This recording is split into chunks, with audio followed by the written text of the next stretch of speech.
Does the mic work?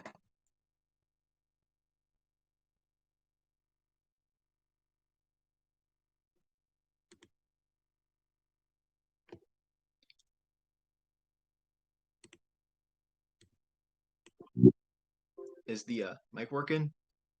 If anyone can hear.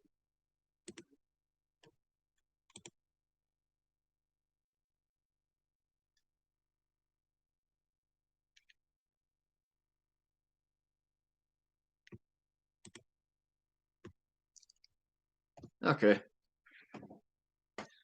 If it's working, I'll probably wait a bit then and see if I can get other people to show up.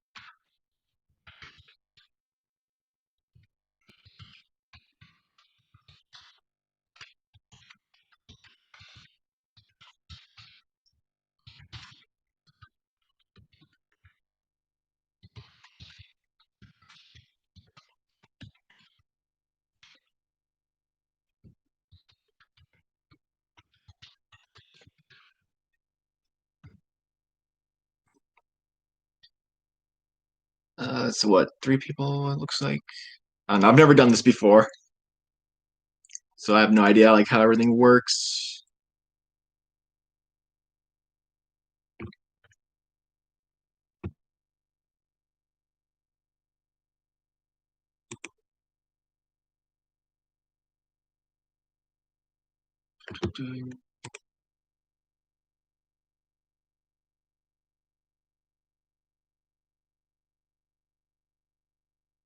Well, according to the retrobot, looks like I advanced to level 1.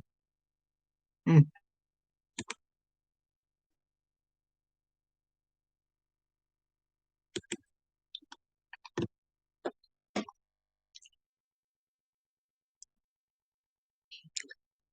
Yeah, probably won't be as many people this time, since I'm guessing most of the people that show up on YouTube don't use the Discord.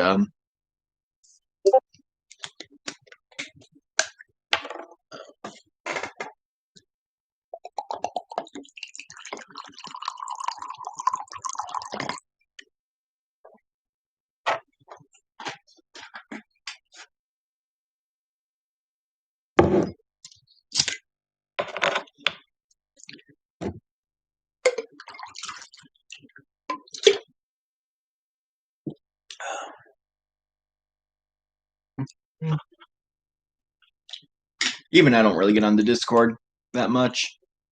Usually just whenever I have to give him a trivia that I wrote for him.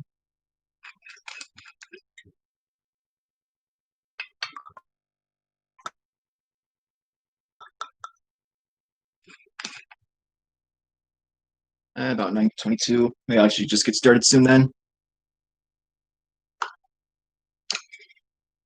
I think Michelle said she might be here later. She's got to wait for her kids to go to sleep or something.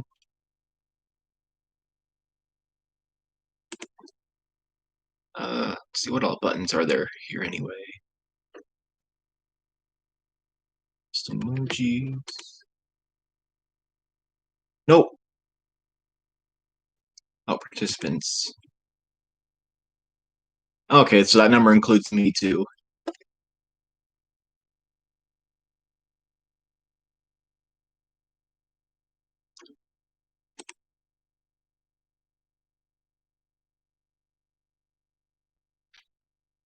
Yeah, most likely. That's why I'm level 1. Just because I hardly go there and post.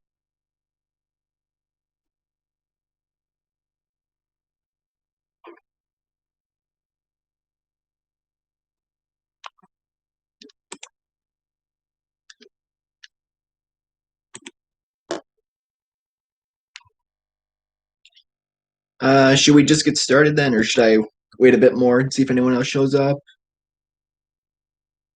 Also, can you guys hear the mic clearly? I generally don't talk a lot, so I don't know if you guys can understand me well.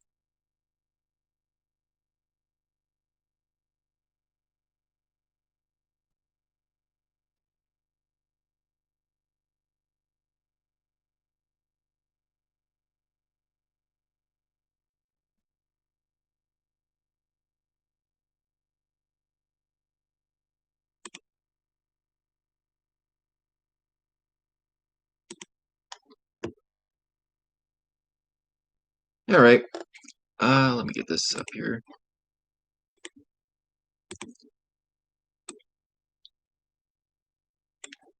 Let me minimize that so I can actually see the chats. I don't really need to see the video.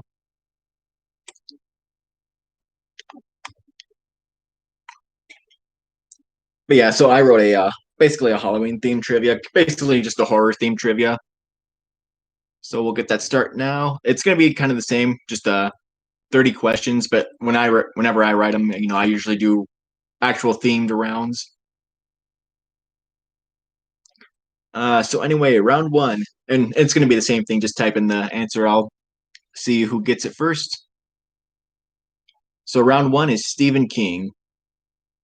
All right, first question.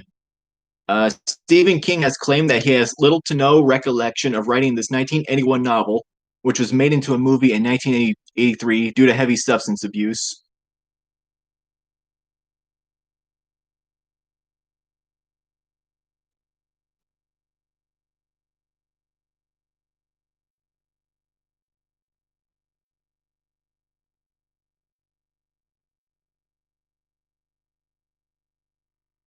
Nope, it's not it.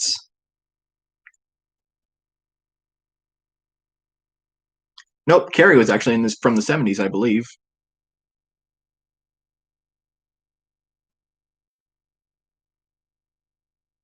Belongs.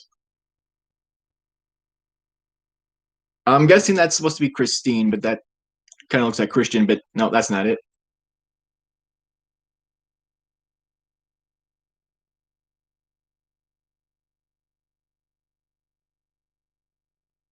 I mean, the Christine movie did come out in 1983, but I think the novel also came out that year too.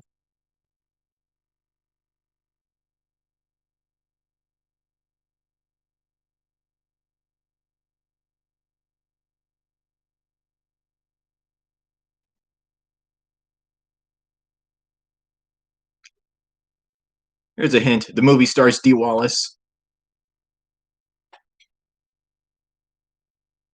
No, the Poop Weasel one is a Dreamcatcher. That movie came out in like what, early 2000s.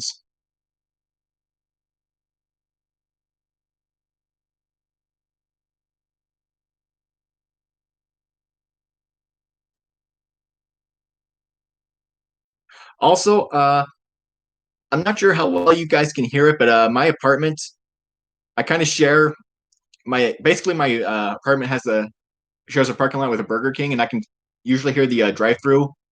So I don't know if you guys can hear that too or not.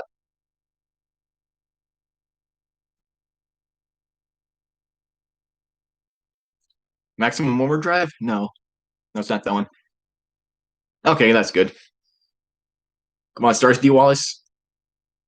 About a dog that goes rabid.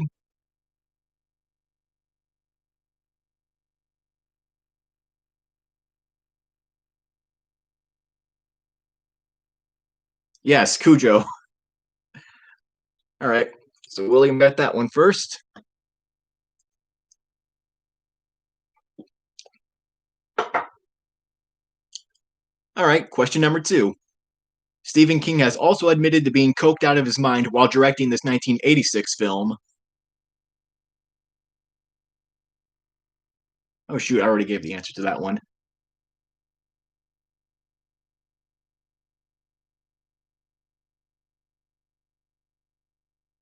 I already said the answer last time.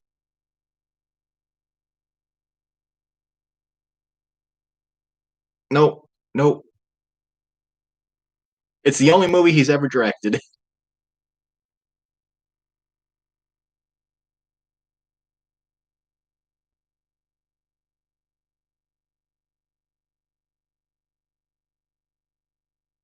Yes, Maximum Overdrive. So Bond Servant. Oh wait, I'm not even keeping score. Yeah, it's kind of coming up. So I know Retro said earlier today he was going to be able to do this, but I wasn't expecting his internet to go out. Let me just see if I can find me a pen. Oh, here it is.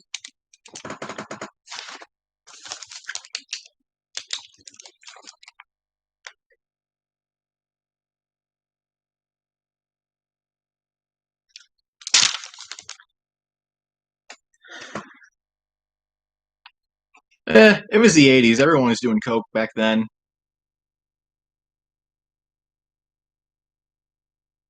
It was weird though for a guy that's. Because I remember the trailer for that movie, and for a guy that's from Maine, he kind of has that southern accent, or at least it kind of feels like it was. Directed the movie because he wanted someone to do a Stephen King movie, right? Since he wasn't a fan of the Stanley Kubrick Shining.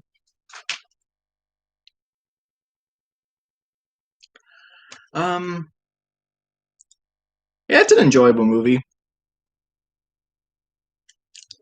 Plus, Vestron released that Blu-ray of it that's got like a whole bunch of special features.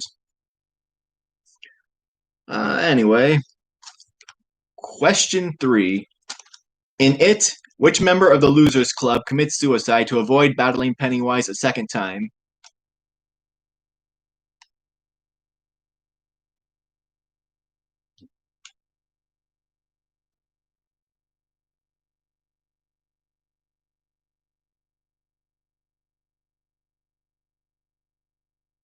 You don't need the full name, just the first one. Or the last one.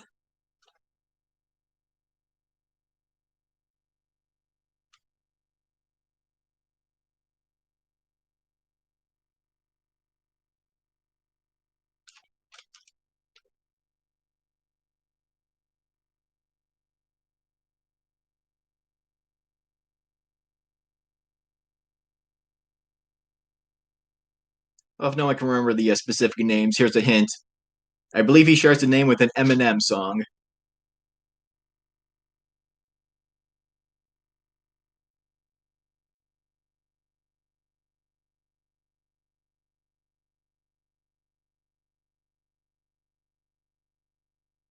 Yes, yes, William. Stan. Stan Uris, or Uris, or however it's pronounced. Thought there was an L in there, but no. That was Ulris. But,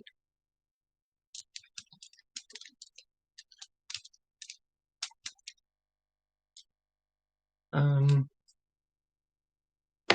yeah, and I don't know how many of you guys have seen the remake. They kind of added the thing where he leaves a note for them at note for them saying he did it to kind of help them get stronger. I think in the book he just did it because he was too chicken.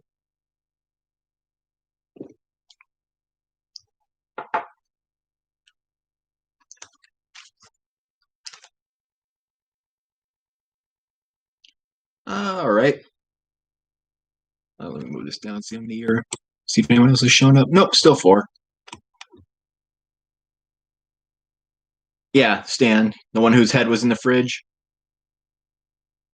played by Richard Macer in the 1990 miniseries version.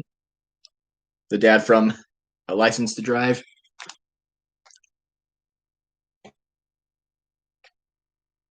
Let's see. So next one. Oof. I may not have the charisma to do this next one because it actually involves a quote. Let's see. It was all right. I know the nostalgia critic did not like the second one, or at least from a critical standpoint, he enjoyed it for how like crazy it was, but like I said, from a critical standpoint, he didn't think it was a good movie. But anyway, round one, question four. Which actor hams it up in The Langoliers with such lines like "scaring the little girl"?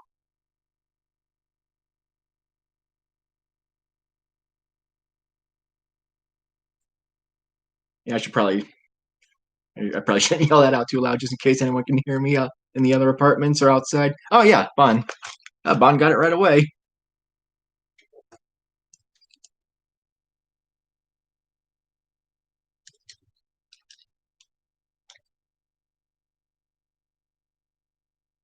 Oh, I don't know if that's like an alternate name for it or not. I just always heard of it as the Langoliers, even though I've never seen it. I've just seen like basically the nostalgia critic review,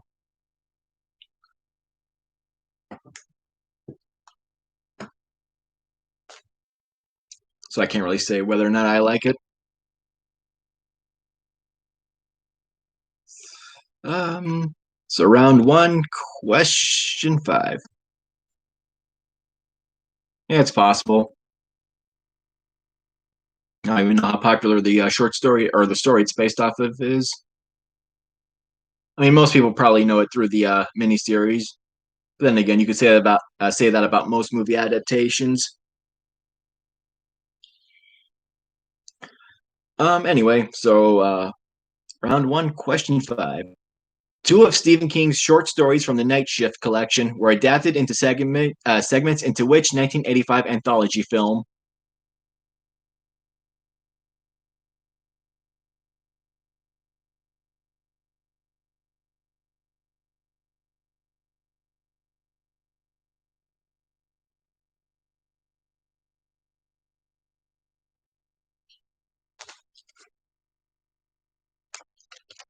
Nope, not Twilight Zone. I don't think he was involved in that at all.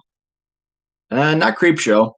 It involved Stephen King, but that was from 1982. There's another anthology movie in the 80s that he was involved with. Nope, Tales from the Dark Side was 1990.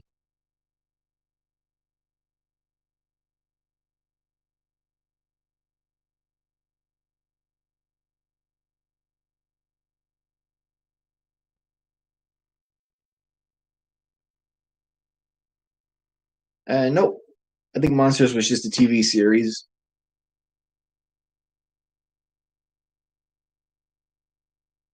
Here's a clue. There's also an anime with the same name as this movie.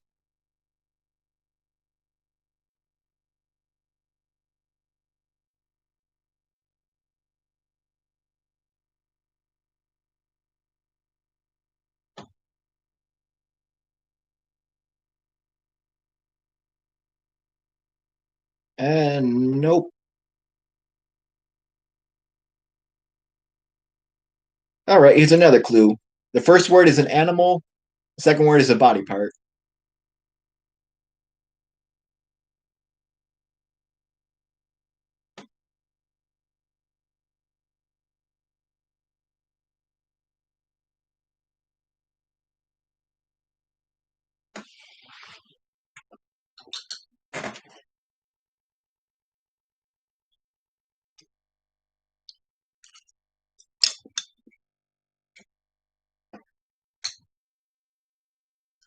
Nope.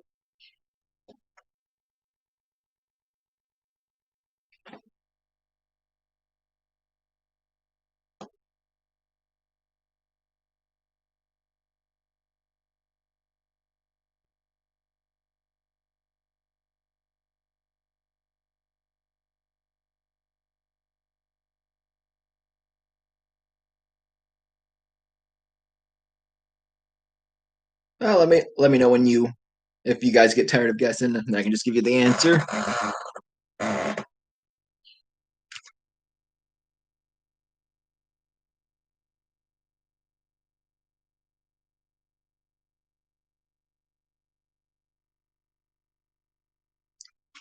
All right. The answer, Cat's Eye.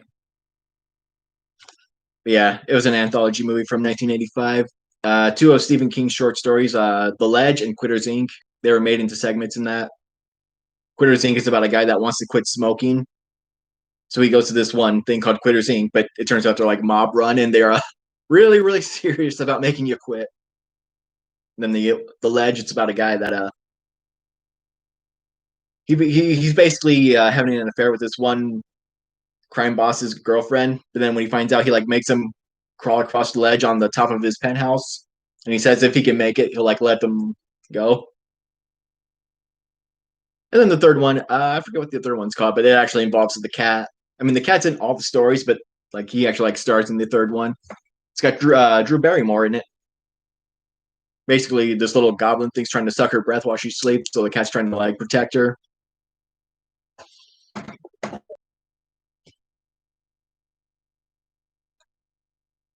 All right, so no one got that one. So round one, question six.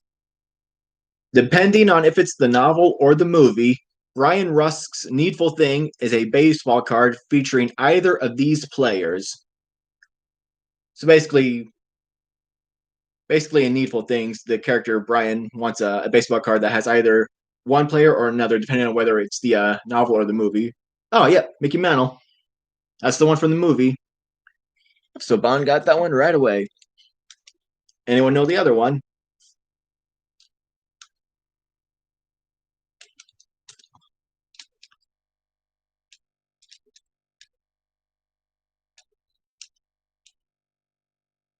This is actually the only Stephen King book that I've actually read.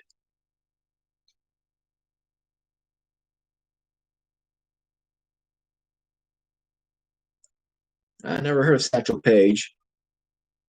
But no, the one from the movie is Sandy Koufax.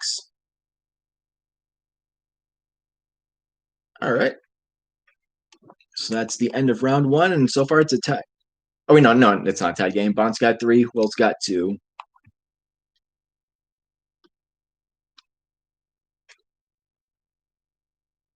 So anyway, round two is music.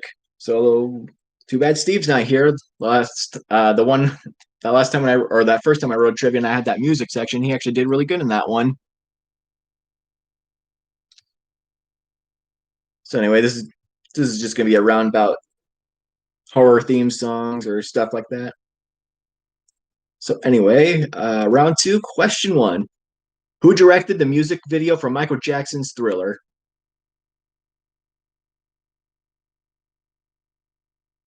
Yeah, movies are my thing too. That's actually the main reason why I do so good at the trivia normally is because even though he'll sometimes go into different categories, he usually just comes back right back to movies, and that's just like boom, I can just get those right away.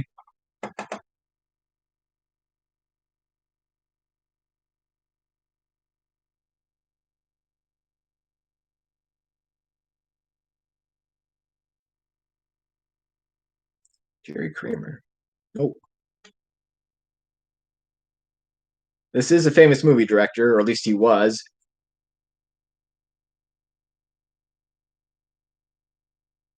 He kind of had an unfortunate event happen in the '80s while he was directing a movie, and that kind of nosedived his career. Nope,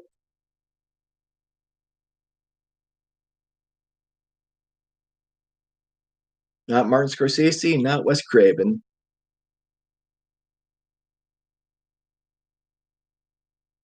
Oh, hey, we're at five now. So someone else showed up. Yep, John Landis. So Nurmia got it.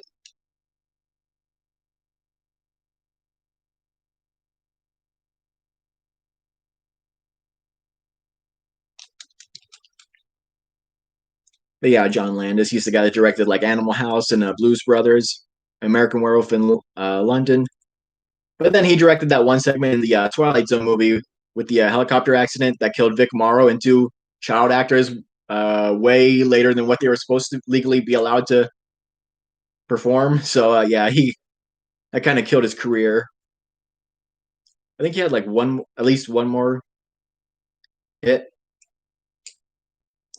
Was it Trading Places or Coming to America? He directed one of those. I think that's like the only big movie he did after that. But everything else he's done has like flopped.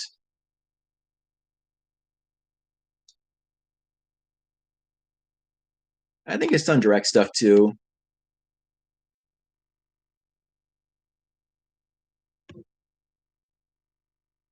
Yeah, Vincent Price. That's the voice at the end of Thriller. I mean, the video still would have been good. It's just a nice little thing to end on, having his voice narrate. Uh, so anyway, Nurmia got that one. Round two, question two. Ennio Morricone was nominated for the Worst Musical Score Razzie for his work on this 1982 film.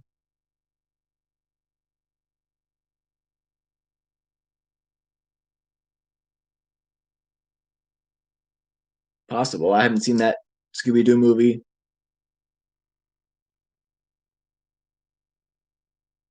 I mean, yeah, I know Vincent Price did the voice of Vince Van Ghoul in the series. Nope, not the fly. That's 86.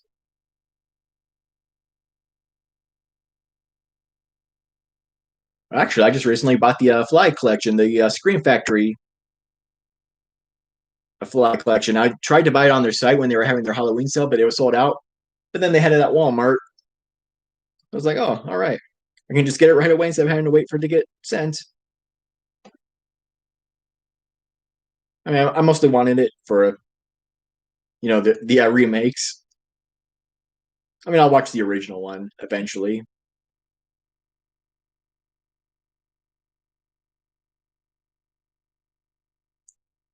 But anyway, Fly's been like the only guess so far. I'll give you a clue. It's a movie directed by Jonathan Carpenter or Carpenter.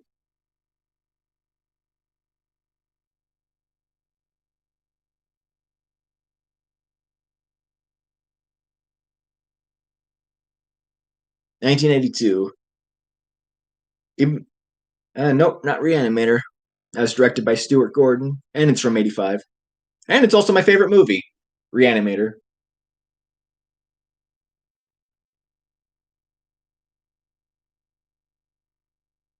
Yeah, yep, The Thing. So yeah, The Thing, one of many acclaimed movies from 1982 that flopped at the box office because ET was taking up all the profits that year. I think Poltergeist also did well, but I think those were like the only two major movies that year that actually made money because The Thing flopped, Tron that flopped, Blade Runner that flopped.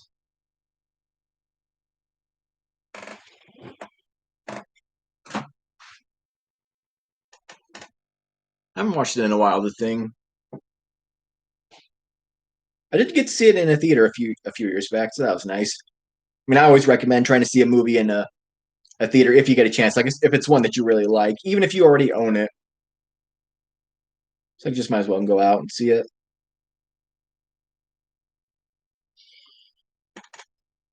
Sorry, I got the score down. All right. Yep.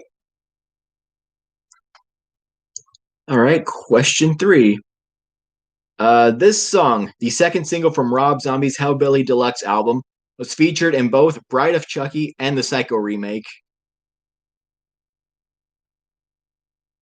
Yeah, a lot of theaters are showing Hocus Pocus around this time. I would like to go see that, but if I ever get a chance, but with everything going on, might be a little bit harder. Nope, not Dracula.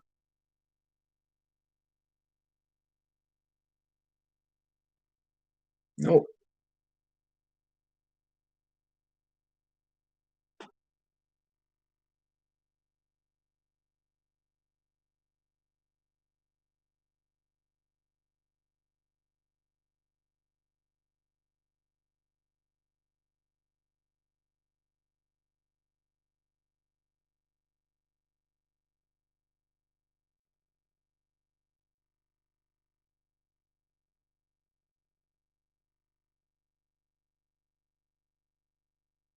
Come on, think of all the popular Rob Zombie songs from the late '90s or '98, and specifically in this case.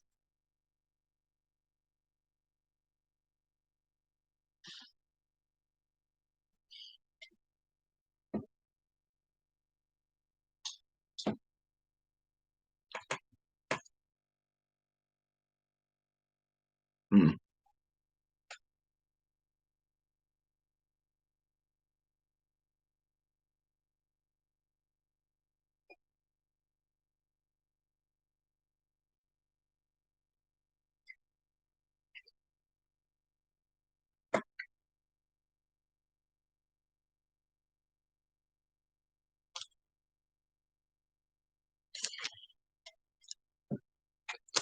Well, I guess it doesn't look like anyone really knows this one.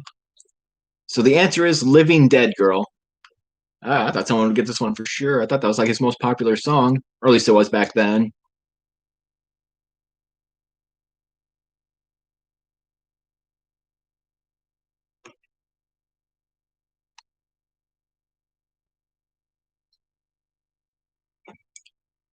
All right. So, question four. The music video for the Foo Fighters song Everlong partly features a parody of which popular 1981 horror film?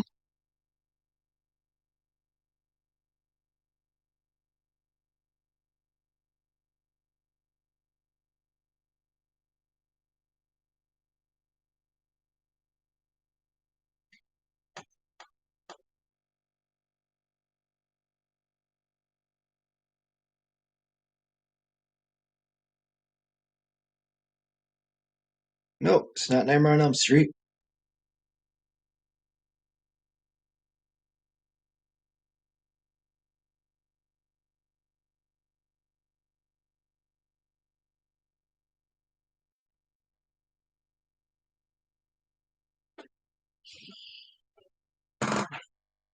It's the first film in a trilogy that then had a remake and then a TV series.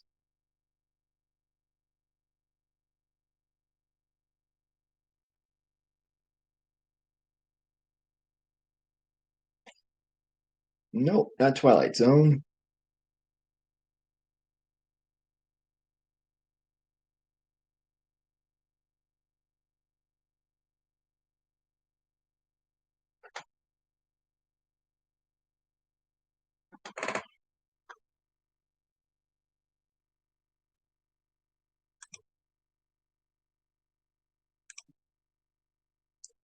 Nope, it's not Friday the 13th. That's 1 year off.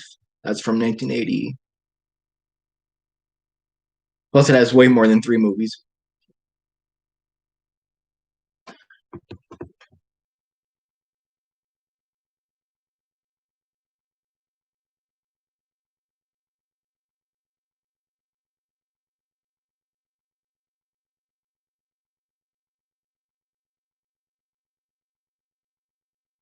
Yeah, there was a Friday the 13th series, but it had absolutely nothing to do with the movies. Even though I believe the guy that plays the main character in it was the main character in Jason Goes to Hell.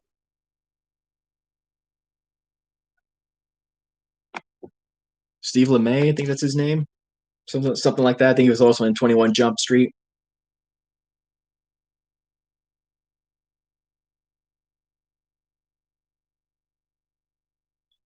But anyway, no one's getting it. So the answer is The Evil Dead. There is a segment in the music video where they kind of parody that movie. It's like they're trapped in a cabin, and then they got basically got demons coming after them.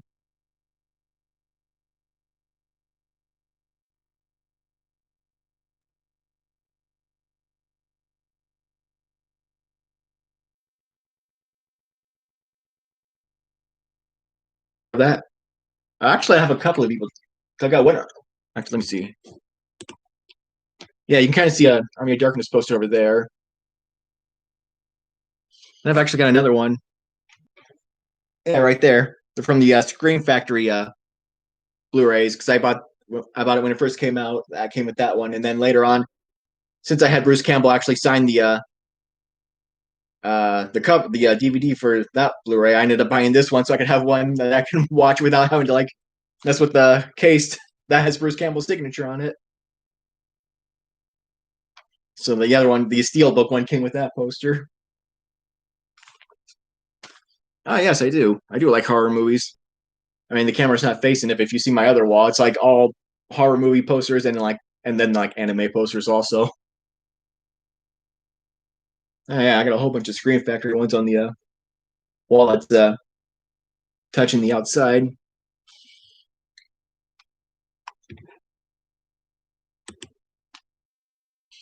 But yeah, if you pre-order like a Scream Factory Collector's Edition Blu-ray, they usually come with the poster while supplies last. But they used to come in like a little manila envelope that you can just unfold them and just put them up right away. But now they send them in these cardboard tubes. So you got to like flatten them out before you can hang them up.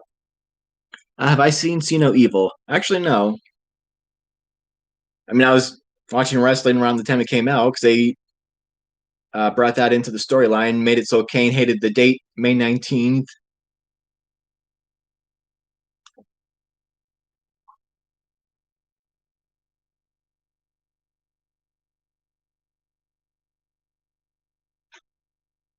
But anyway, so no one got this one. We'll go on to the next one. Round two, question five. Iron Maiden's The Number of the Beast album was their first to feature this vocalist.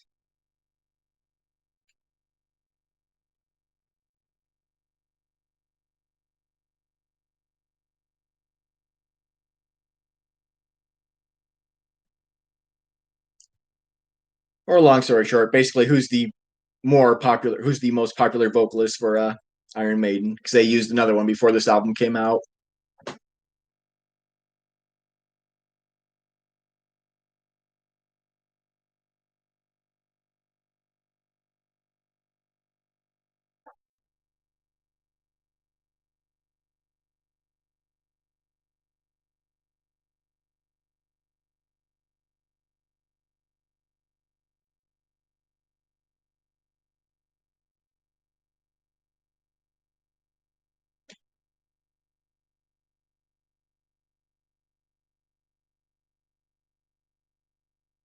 Well, I can't really give any clues on this one that I can think of, except that his first name is basically the same first name as the actor from the Evil Dead movies.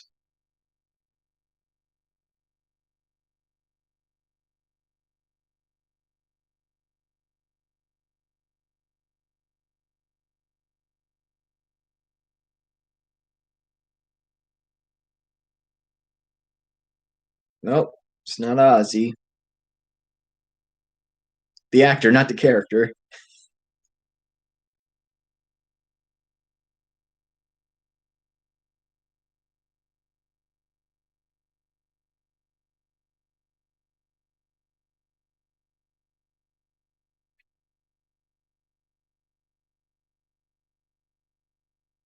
Yeah, I pretty much put this question in here just because Iron Maiden is like my second favorite band, and Number of the Beast. That's horror enough.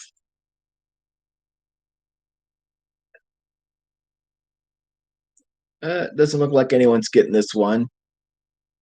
So the answer, Bruce Dickinson.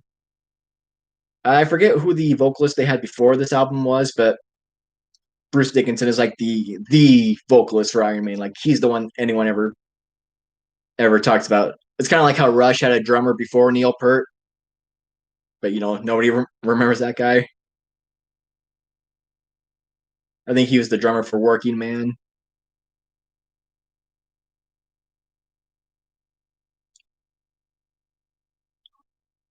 So one, two. Oh wow, three questions in this round. Nobody's gotten. So all right. Well, here's the final music question then, or at least for this round. Which band performed the title song for the Fright Night soundtrack? And to be clear, I'm talking about the 1985 Fright Night, not the 2011 one.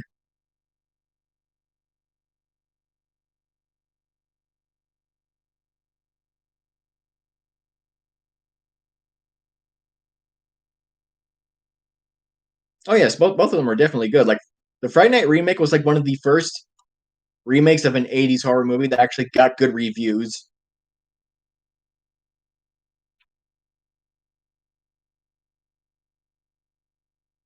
Plus, I also watched it before I like watched Doctor Who, so that's how I kind of knew who David Tennant was. Like that kind of was my introduction to him, even though I had watched the fourth Harry Potter movie and he was in there too. But this was like the first thing I saw with him where I knew that he was the actor that played like the Doctor.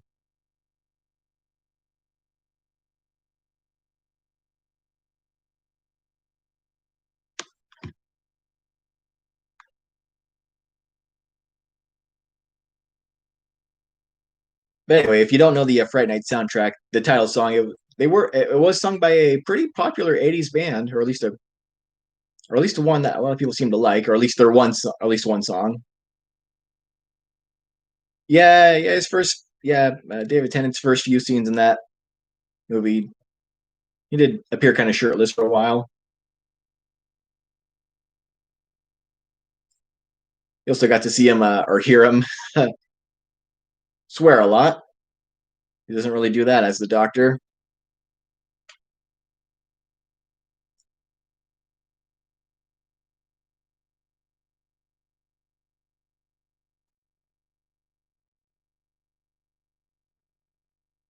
No one's guessed so far, it looks like. So here's a clue. Another song. Let's see, what's another song this band has sung? Let me think. Well, I mean, there's one obvious one, but as soon as I say it, someone's gonna get it. Let's see. They have another song called "Love Stinks." That's the less obvious one, but I believe that song was used in "The Wedding Singer," so maybe someone will get it from that.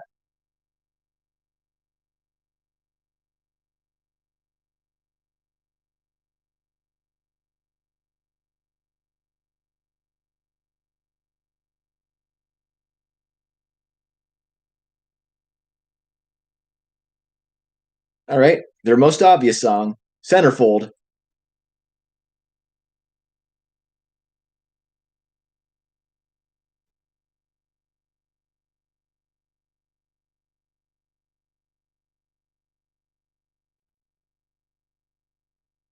All right, still nope. The Jay Giles Band.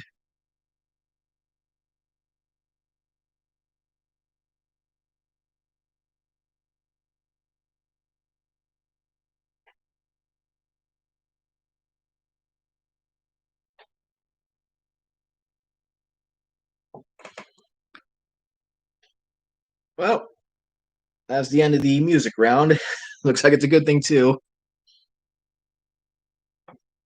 Yeah, I will admit when I write my trivias, I do try to do basically harder things, but not obscure things at least, or at least not too obscure. I mean, I might do like one thing that's kind of obscure. Actually, I think one of the questions in the next round might be kind of hard. Well, actually, maybe two. But anyway, we'll just go on to round three, movies. So these will just be questions about horror movies. Actually, this first one might not. Somebody might not get it, but then again, we've only got three people playing. All right, so the first question of round three: which 1992 movie was released in Japan as Captain Supermarket?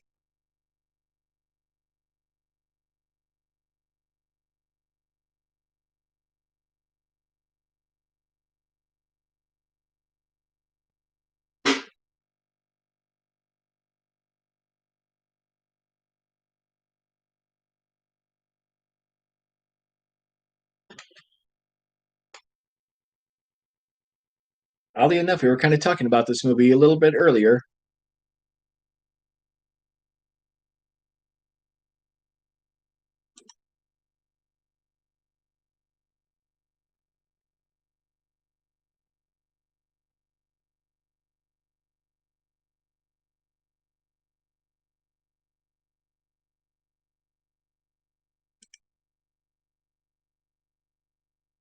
Not Evil Dead 2. Close. One off.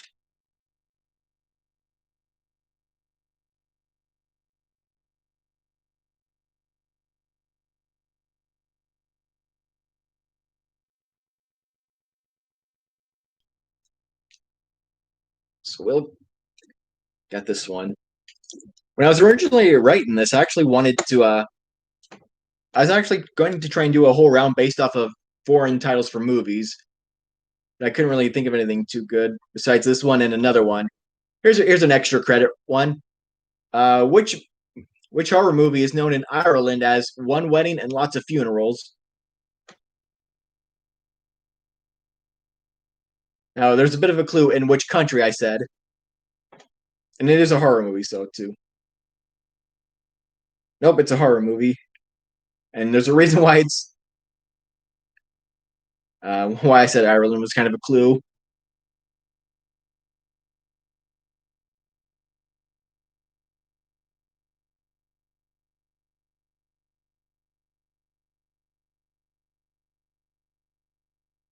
I mean, this one's not for a point; it's just a fun one.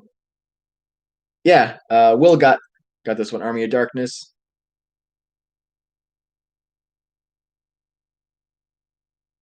But yeah, for this extra credit one, it's a Leprechaun 2. Apparently, that's what it's called over in Ireland. I mean, technically, it's a fitting title, though there isn't exactly a wedding, not an official one at least.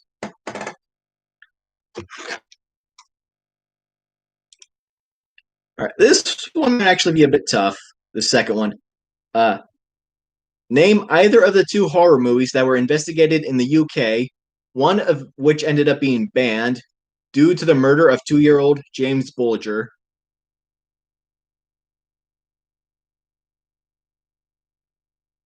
But yeah, back in like I think it was in the 90s, there's this basically these two 10-year olds kidnapped this 2-year-old and then they killed him.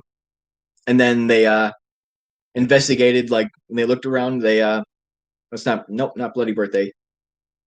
They found two movies in particular that they had like rented, and they basically investigated them, actually looked through them to see if anything might have caused them to like do something like that. But no, the other one didn't. One of them didn't, like, they didn't do anything with, but one of them did end up getting banned, and I think it's still banned there today.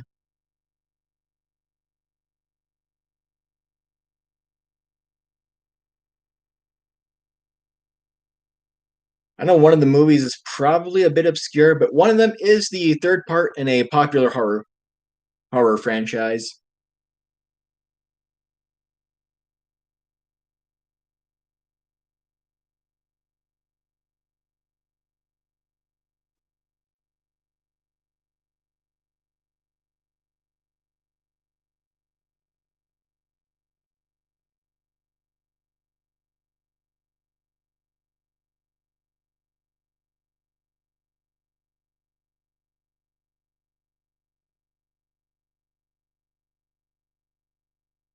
Yeah, I figured this one was gonna be a little bit hard. But anyway, the answers are Mikey and Child's Play 3. But yeah, if anyone, I'm guessing not a lot of people here know about Mikey. It's basically a movie about this kid that's like a serial killer.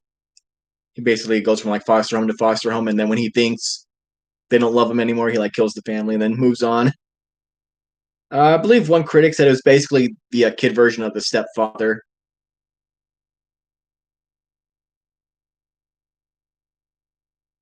But yeah, because of the fact that a kid was the killer, they ended up banning that movie. I don't even know if that movie's on like DVD here. I know I have a VHS of it, but I think that might be back at home before I moved out.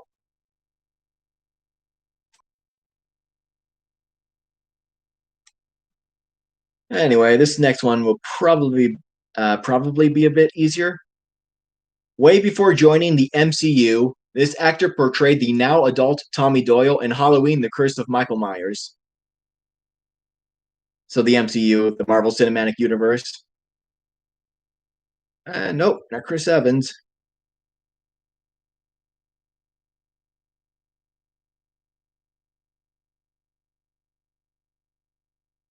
Nope,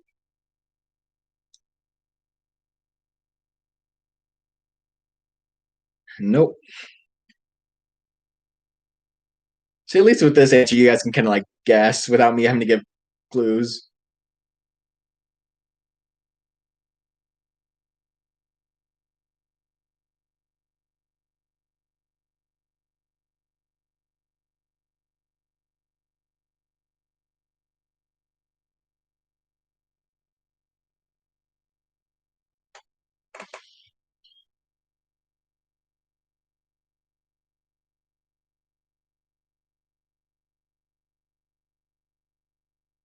Nah, nope, not Nick Castle. I don't even know if he's Mark Ruffalo.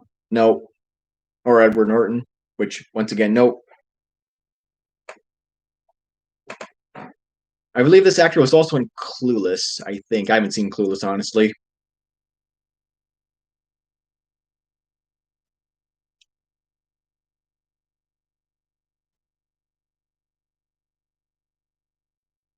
so I might be wrong about it. Nope, nope, not Jeremy Renner.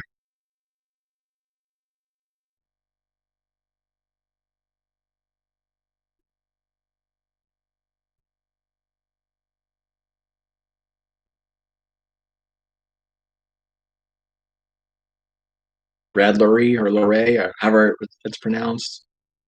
No, the guy that played Michael Myers in like H2O and Resurrection. Nope.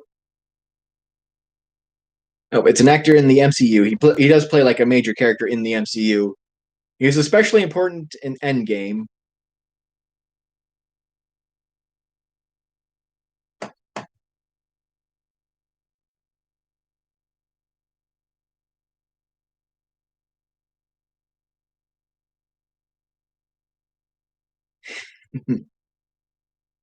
I don't even think Breckenmeyer is in the MCU. Nope, it's not Benedict Cumberbatch. Though Doctor Strange did come out a year later than this person's debut movie, or at least his MCU debut movie.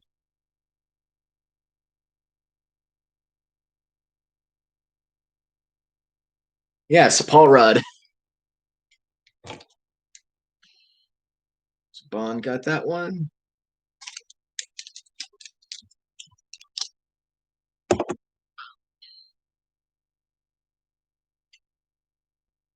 Oh yeah, he wasn't really. I don't even think Chadwick Boseman was really acting back then. I mean, he maybe was, but because Chris and Michael Myers came out what 96, I think.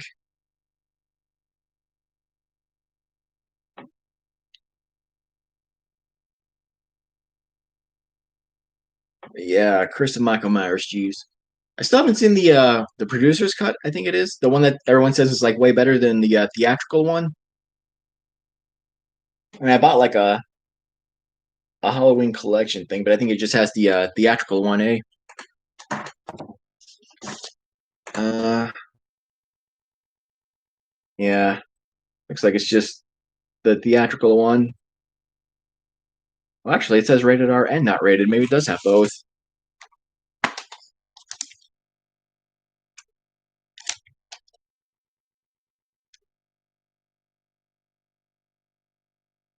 I mean, the Blu-ray just says the theatrical cut.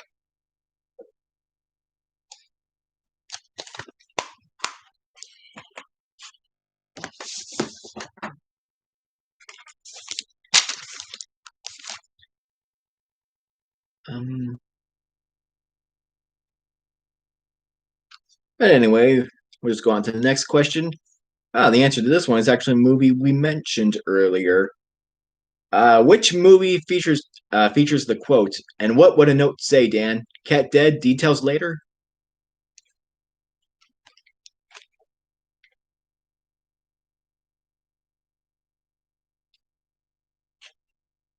Nope. I don't think I have any repeat answers in here. Yeah, it is a movie that I mentioned earlier because somebody else wrote it as an answer, but it was an incorrect one.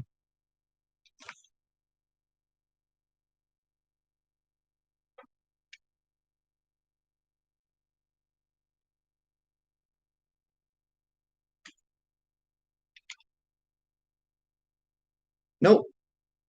Nope, not Poltergeist.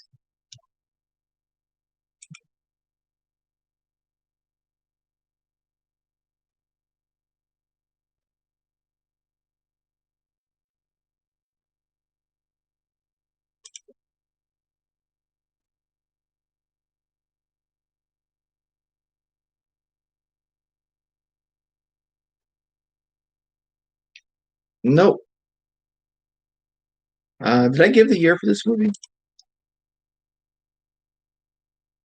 No, I didn't write it in the question, but the movie's from 1985.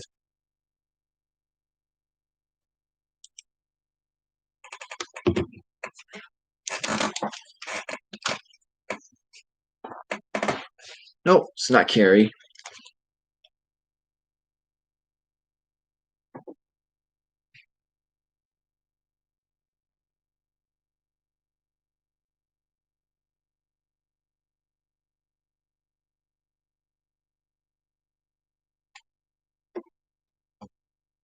Unfortunately, I do not have a poster for this movie, even though, like I said earlier, it is my favorite movie.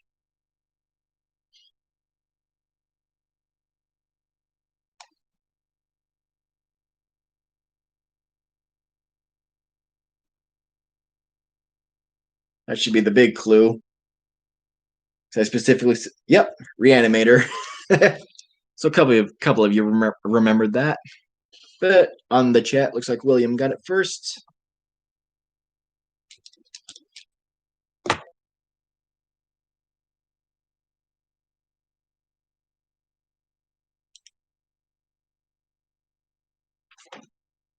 All right. Question five. Yeah, you were close. Yours came up like right after his. But then again, that kind of happens when we do the retro crunch one. Like sometimes if I basically if you're looking at your own chat, if you type yours in first, but somebody else's answer appears like right away after that, generally speaking, it'll their answer will appear first on his chat. Uh, but anyway, question five. In a bit of actor illusion, Gunnar Hansen uses what as a weapon during the climax of the movie Mosquito?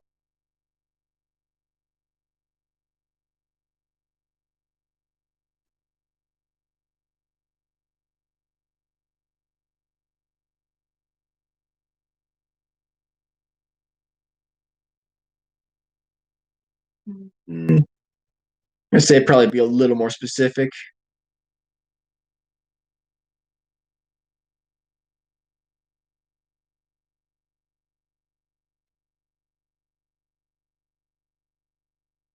Yep. All right, Bond. A chainsaw. But yeah, I don't know if I don't know if all you guys know, but Gunnar Hansen, he's the guy that played Leatherface in the original Texas Chainsaw Massacre. But then at the end of this movie, he like picks up a chainsaw, uses it to fight some of the giant mosquitoes. This movie actually had like a really low budget, from what I was thinking, from what, or at least from what I remember reading. I believe Synapse Films has like a Blu-ray of it. I should probably get that sometime.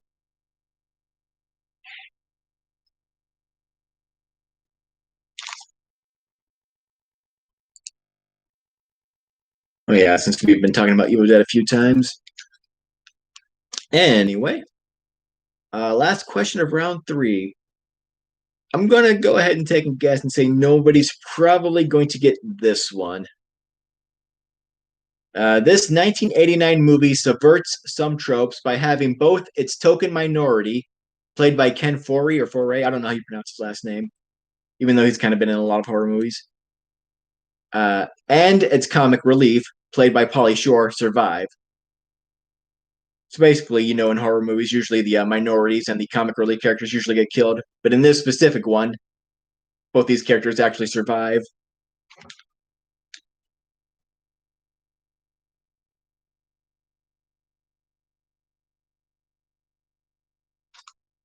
And I believe this movie came out before Pauly Shore became kind of well known. Otherwise, they might have just killed him just for the heck of it.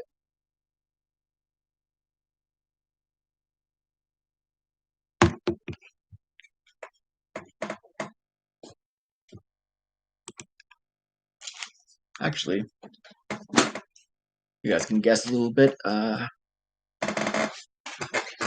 think I've got the movie somewhere nearby, actually.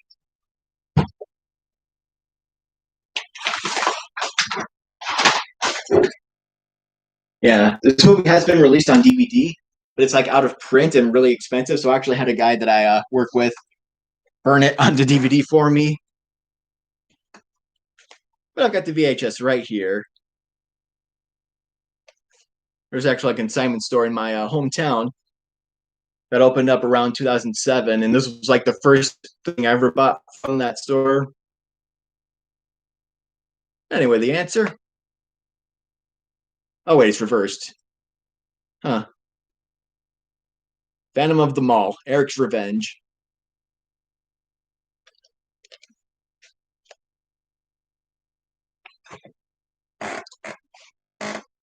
Is it just reversed for me, or is it reversed for you guys too? I mean, I know you can see the so the it, huh. I guess it's just me then. Oh well.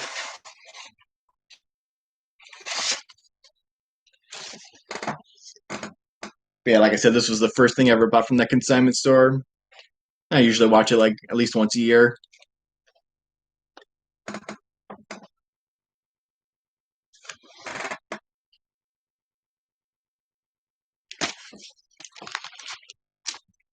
Oh yeah, he played the dad in that movie. But yeah, I don't know if it's Foray or Foray because it's like I'm pretty sure it's a French last name, and I know when they have like the two e's like that, a lot of times it's pronounced like A. But I think most people know him from the original Dawn of the Dead. He's also in Texas Chainsaw Massacre 3. I think there's another thing he was in that I was thinking of, but I can't quite remember it.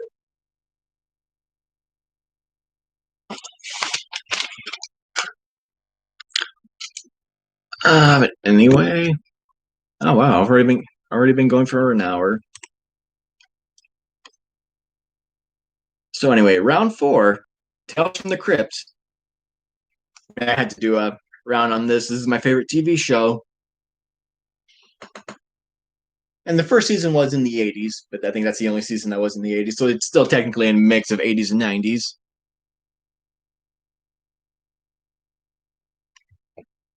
So anyway, first question for round four: Who voices the Crypt Keeper?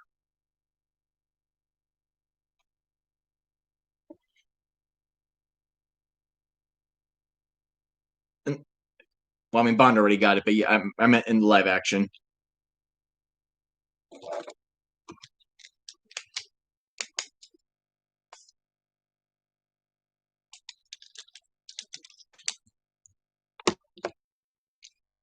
Yeah, John Consier. He actually did appear in one episode as like an actual live action character. He even does the Crypt Keeper laugh in it. That's like what a season 6 or 5 episode.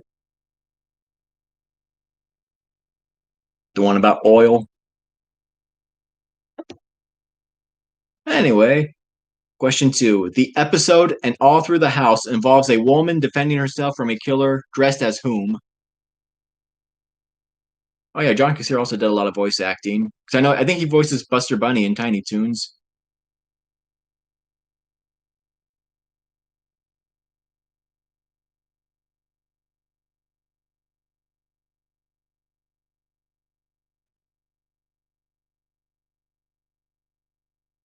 All right.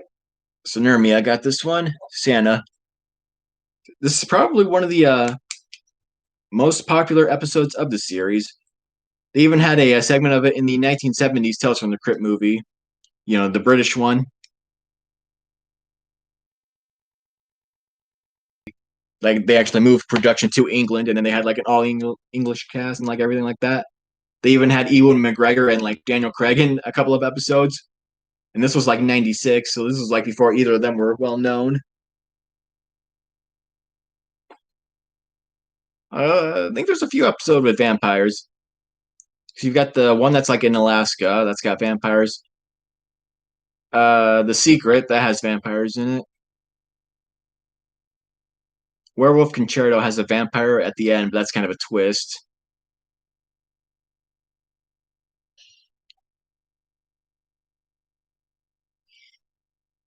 Uh, the Reluctant Vampire that was an episode with like Malcolm McDowell and Norm from Cheers. Oh,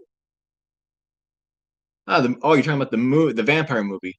Well, just wait a couple of questions longer, and we'll actually get to that one. But first, question three: What was the name of the kid-friendly Tales from the Crypt animated spinoff?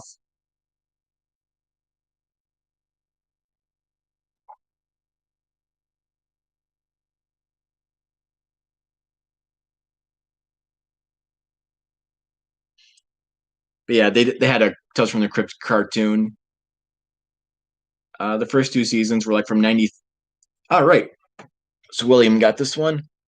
Yeah, I believe this started in '93, and then they did like 2 seasons of that, and then it came back for like one more season in '99. But I think it was called New Tales from the Crypt Keeper. Then they also had a game show, like Secrets of the Crypt Keeper's Haunted House or something like that, like a kids game show, which is kind of funny that you're gonna take this like really really R-rated TV series and then make like a yeah. Anyway, William got that one. All right, now we get to the vampire one. Question four. Production of the Tales from the Crypt movie, Bordello of Blood, was incredibly troubled due to the ad libbing and generally bad attitude of this actor who played the lead role.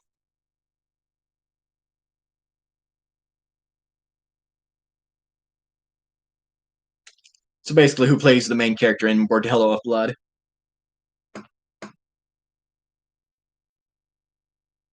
I think he's mostly known as a comedian instead of an actor, but I mean, he still acts in a few things. But yeah, pretty much from all accounts, he was like a huge jerk. Because like even with yes, Nyrmia, Dennis Miller. But yeah, because he would like just ad lib go off script without telling anyone. I guess he would like he kind of forced production to sort of work around his schedule because he was also filming his like his comedy series at the time. I think I even read one time he even stole like a truck, a production van or a production truck just to try and leave the set to get to his like uh, just to get to his series. But yeah, if you read about this movie, like production was just troubled in general, but it was mostly from him. I know the lady that plays the lead role, Aria Elianak, she had just come off of Baywatch, and she wanted to. She was basically trying to be like a serious actor. Like she was like, "Oh, I'm." And no, Angie Everhart played the vampire, but there was also a bit of trouble with her too. And I'm talking about the human role, the main female human. But yeah, she was trying to be like a serious actor, so she was like, oh, "I'm in a movie now, not a TV series, so I'm moving up." So she, I guess, like, so I guess she was kind of distant from everyone else. Then yeah, Angie Everhart. I guess when they first started filming the movie, she was dating Sylvester Stallone at the time, and I guess he was like kind of getting involved, trying to say, "Hey, like have her like do this or do this or do this," and then whatever. But then once they broke up, she said she got to play the role the way she felt like it. But yeah, if you get the Blu-ray from Scream Factory, I think they actually have like a documentary about it. I think Corey Feldman talks about it, talks about a lot of this stuff. But yeah, it's still a movie I enjoy. I know it's like critical reception was not that good, and yeah, I do prefer Demon Knight like way more. Who Corey Feldman? Yeah, he's Erica Elianak's brother. That's actually why she goes to Dennis Miller to like to help her find him.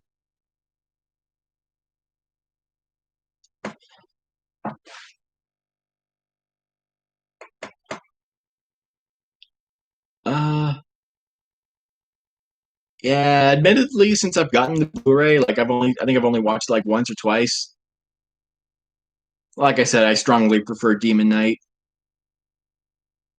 Anyway, round four, question five.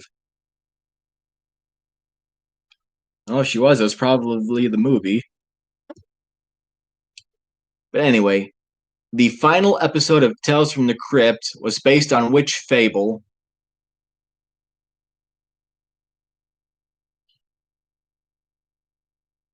Yeah, this is a season 7 episode, the one where they moved production to England, even though I think everyone in this episode talks with like American accents.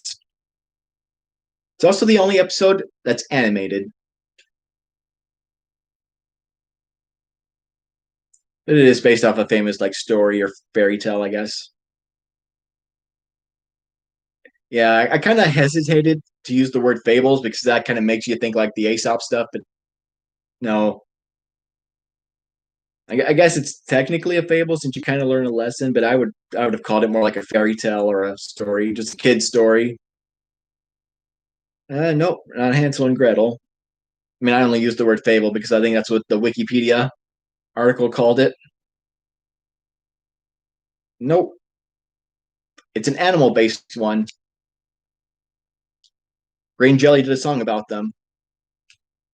Oh, yep, Three Little Pigs. I don't know if you were just typing that in or if the green jelly thing actually gave you a clue.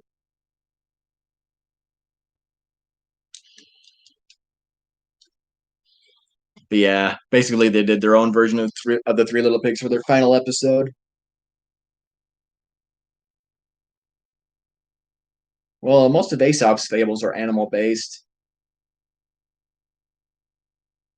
Tortoise and the hare, the sour grapes, fox. That one with the stork and the fox, where I don't know something about how he gives the stork a container he can't really drink from, so then the crane gets them back. Oof. All right. Final question of round four. Before winning his two Oscars, this actor directed and had a part in an episode of the series where he ends up being killed by being thrown into a TV.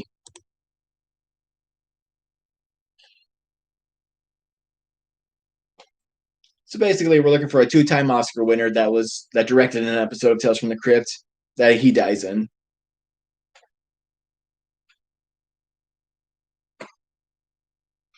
This was a season 4 episode, so this was like the year before he won his first Oscar, or at least the year before the movie he won his first Oscar came out, since he would have won it in '94.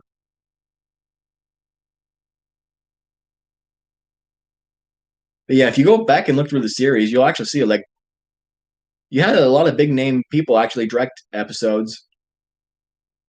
Nope, not John Goodman. He's not. I don't even think John Goodman has ever been nominated for an Oscar, which is like really weird.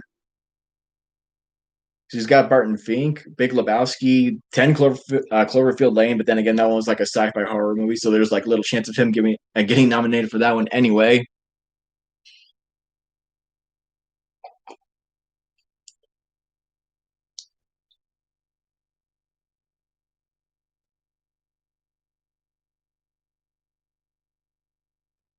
Oh, you don't need to know the actors from the show. You just need to know which actor has won two Oscars.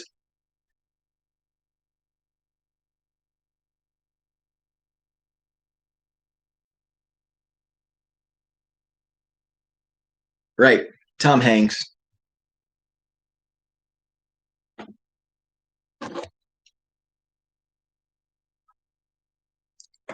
Yeah, yeah. Like I said, this episode was season 4, so this would have been like '92, and Philadelphia came out in '93. So this was like the year before he started getting like into these serious roles, because I think he was still kind of known for comedies back then. But yeah, like I said, you had a lot of famous people direct episodes. You got, I think Whoopi Goldberg directed one. Michael J. Fox directed one. Arnold Schwarzenegger, he directed one, and they all kind of appear in their episode too. But for the most part, you also have like just like the famous, like the producers of the show. They directed a lot of them too. Like Tom Holland directed a few. I think Kevin Yeager's directed some. Like Robert Zemeckis. Yeah, I think that's the episode where they like cut the diamond out of the guy's body. Admittedly, I'm not really too much into the voodoo episodes. I think that's like one of them.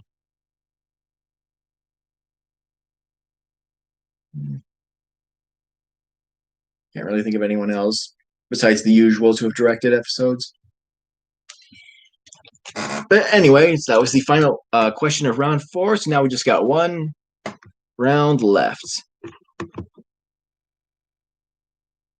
So round 5, kids TV. So basically, just a whole bunch of questions about horror themed kids shows. Uh, Bond. Bond's winning. He's got 7. Then both Will and Nurmia have 5. So 17. I got 6 left, so 24. So 7 questions that nobody's known the. Oh, oh, okay. I did not know that.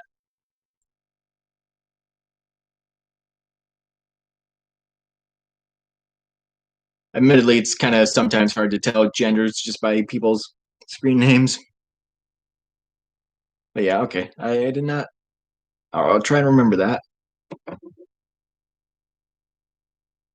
Okay. Okay. Smiley smiles. But anyway, round 5, kids TV. So question 1. I'm guessing somebody will get this one. What is the name of the group of storytellers in the show Are You Afraid of the Dark?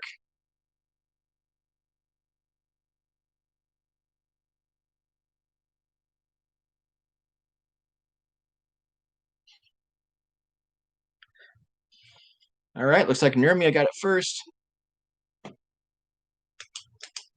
And also, now that I'm hosting this, I'm actually pronouncing it Nurmia Chaos. So I'm guessing that's how it's supposed to be pronounced, right? Not Nurmiachos. Even though I don't know if that's like just a running joke he does, just because I mean I've said it enough times in the chat that that's probably how it's supposed to be pronounced, but I don't know. Uh, okay, yeah.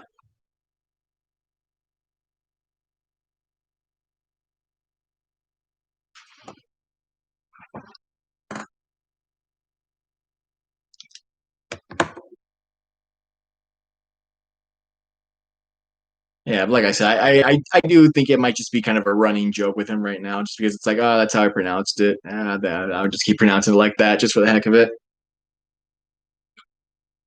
Anyway, question two. This actor took over the role of Peter Venkman in the real Ghostbusters cartoon after executives misinterpreted a quote by Bill Murray. So basically, who is the second voice of Peter Venkman in the real Ghostbusters cartoon?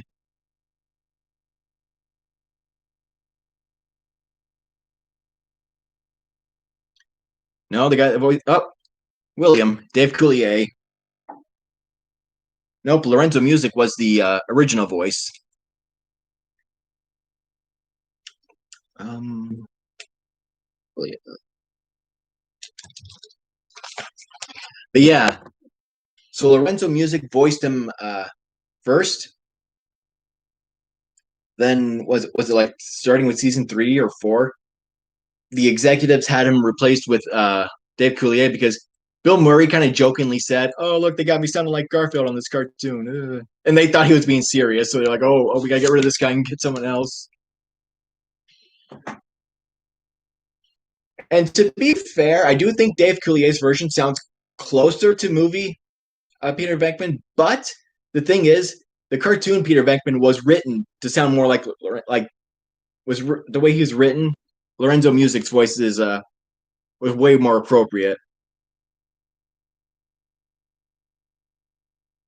because like in the live action movie, Peter Venkman's kind of the straight man. He he's kind of like what do I want to say? Kind of lampshading the whole situation.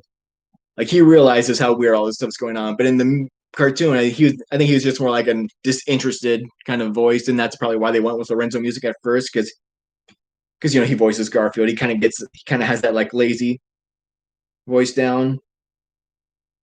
But yeah, Bill Murray did do the Garfield voice later in the live action movies because he thought the Cohen guy that wrote the script for it was one of the Cohen brothers, but he forgot that the Cohen brothers are Coen, and this guy was Cohen.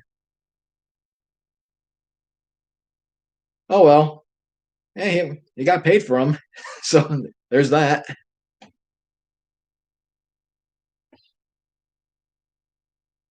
Granted, they even had that little reference in the first Zombieland movie, where when he's dying, he says that's like the only thing he regrets is the Garfield movies. Um. All right. So, question three. Fred accused this character of being the villain in every episode of A Pup Named Scooby Doo, except for the episode where he actually was the villain.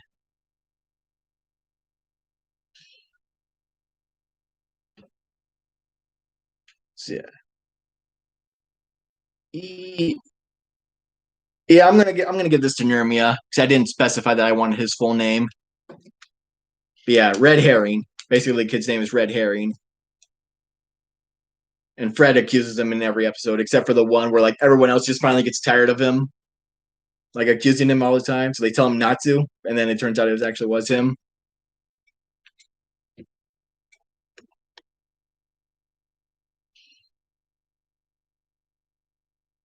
All right, next one. Ooh, don't know if anyone's gonna get this one. This 1990 cartoon featured Rick Moranis as the voice of teacher Max Schneider.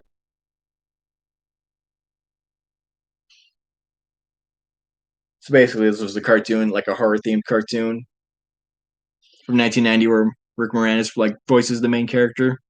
He's basically a teacher at a school for monsters.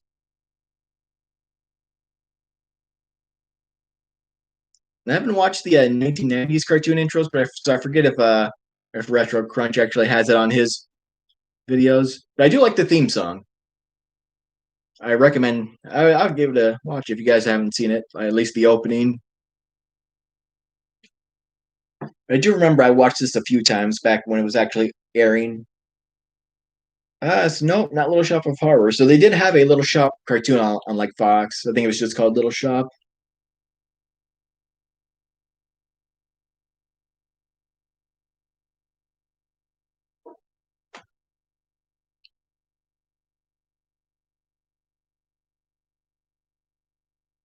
But yeah, like I said, I didn't think, or at least since we have so little people, I didn't think anyone was really gonna get this one. But the answer is Gravedale High.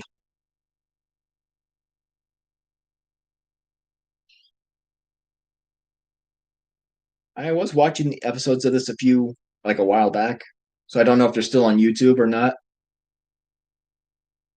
But yeah, I do specifically remember watching this one when I was little, like back in the day.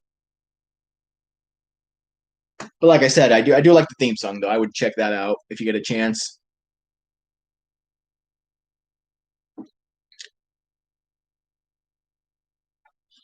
Yes, Rick Moranis actually voices the main character, and I think they even have his name as like part of the title, like Rick Moranis in Gravedale High. But anyway, we've got two more questions. Not sure if anyone's going to get this one because it is anime. Mm-hmm. Yep, the lyrics. But anyway, round five, question five. Based on a vampire, this evil Digimon led a group that invaded the real world with the goal of killing the eighth chosen child in Digimon. So basically, who's the vampire-looking Digimon that invades the real world? Like I said, I don't think we have the anime fans here. I forget. I forget when I did my '90s one. Who I know somebody got like almost all the anime questions right on that one.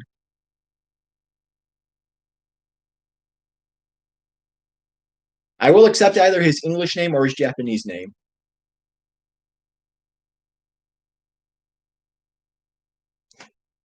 Yeah, that's close enough, Nurmia. My Otismon. His Japanese name is Vamdemon.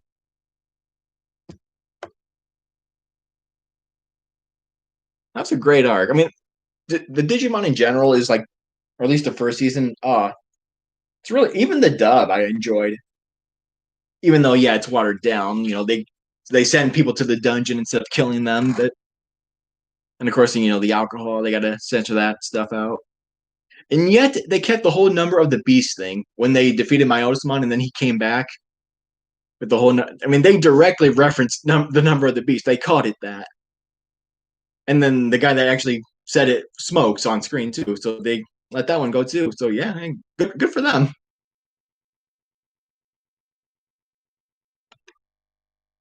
Um. Anyway, so Nurmia got this one. So now we're on to the final question, and I admit I don't think anyone's going to get this one. Like I purposely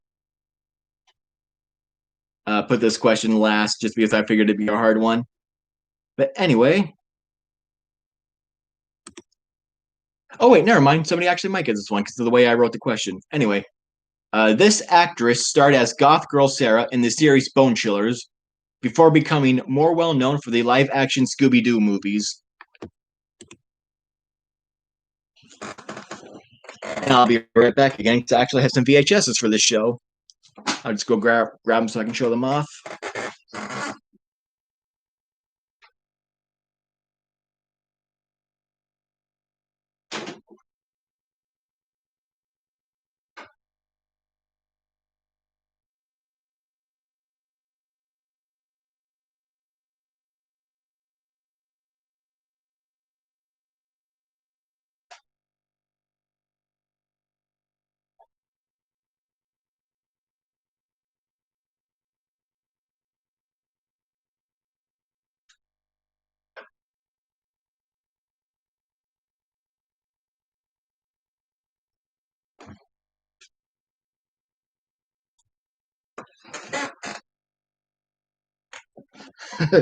Nope, not Sarah Michelle Gellar.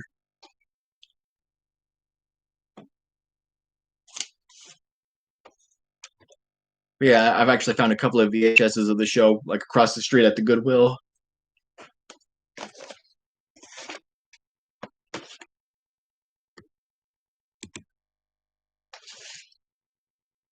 Apparently it is based off a book series.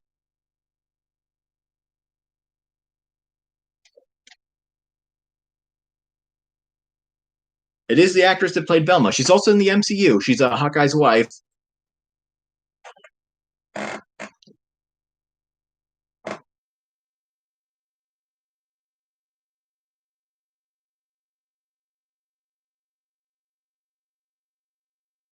Hmm.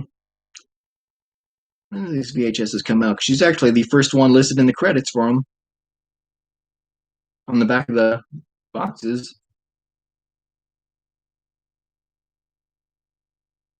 Oh yeah, Linda Cardellini. So William got this one.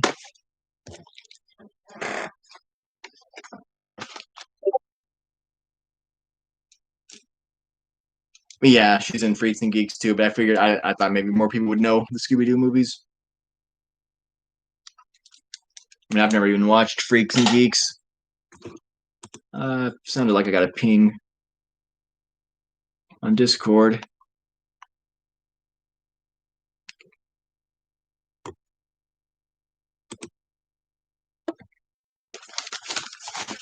But yeah, like I said,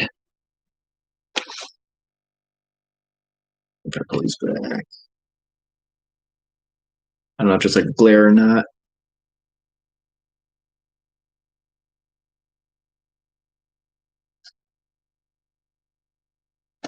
But yeah, if you've ever wanted to see what Linda Cardellini looks like as a goth, this is the show for you.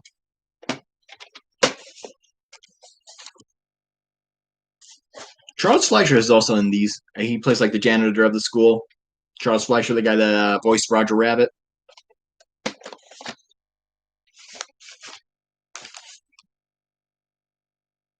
Probably. I'm not. I didn't watch Boy Meets World.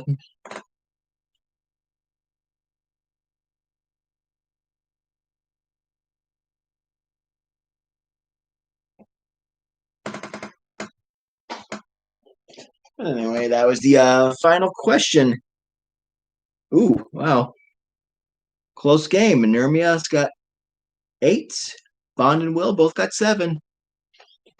Oh yeah, now we got another person joining in when it ends.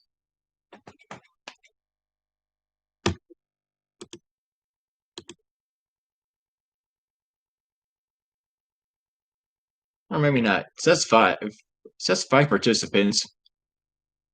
I mean on the screen right there, but when I actually look up the participants list, it just says 4.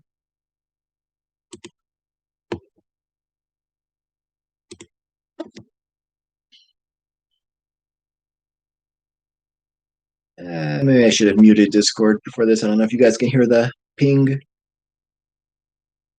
Oh, yeah, I guess not bad for my first camera stream. Granted, I had to use my camera a little bit early for an interview. That was on a different computer, though.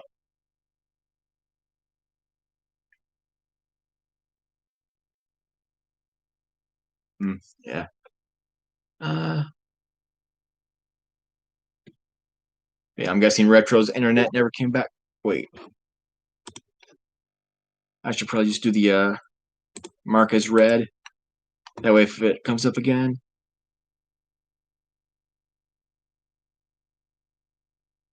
Huh. Yeah, maybe instead of doing this on YouTube, maybe I should have went to one of the voice channels and just did it there. But then again, is it an only voice channel, or can people still type in them? I've never tried doing those.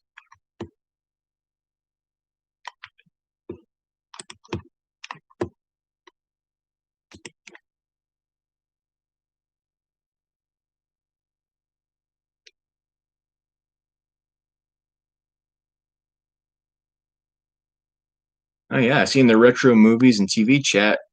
Retro Crunch actually had a comment at like 7:24, so his internet must have went out like. Oh wait, it says he's online.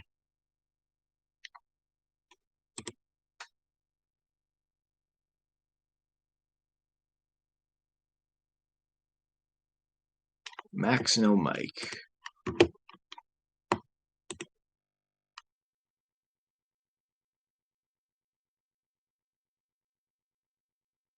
Hmm.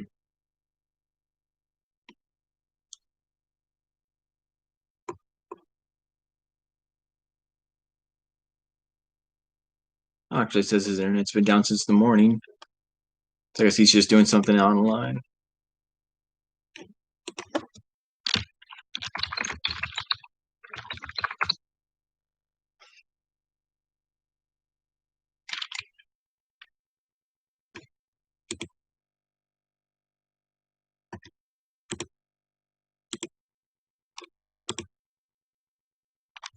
Yeah, that's what it is. It's him in the lounge.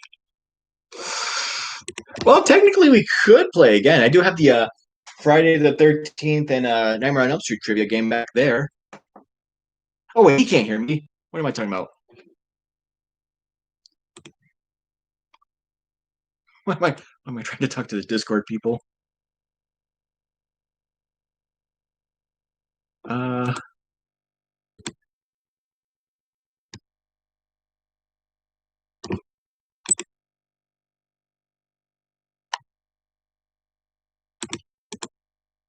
Come on, copy paste, copy paste.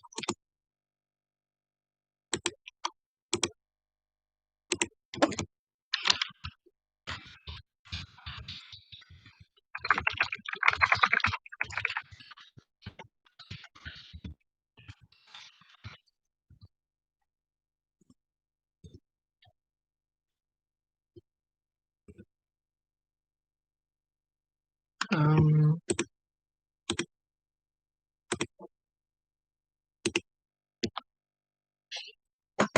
mhm.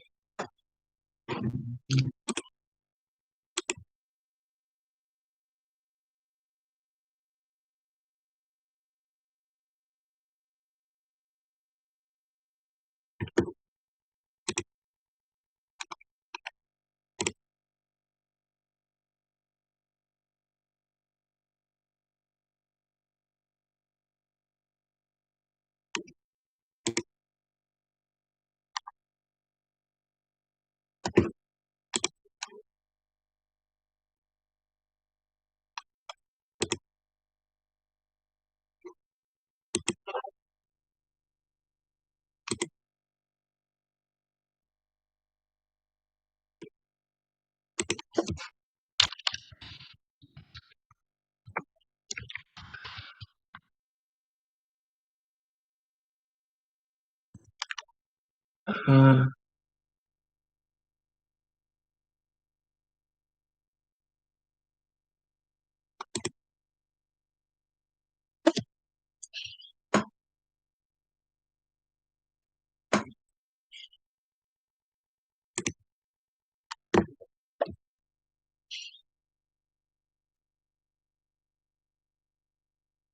Maybe. I mean, honestly, I've been going on for an hour and a half, so I don't even know if I was going to continue doing this.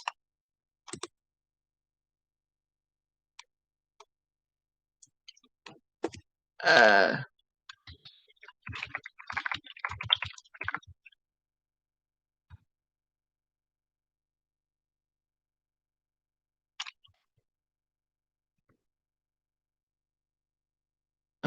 Posted it for me.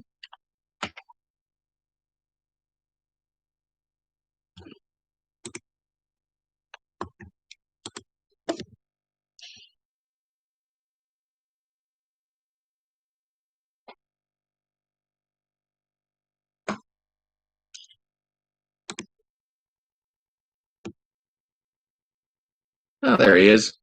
Unfortunately, we did kind of finish it, so I was probably just going to head out. I'm not used to talking this long. My throat is actually kind of getting a little not scratchy, but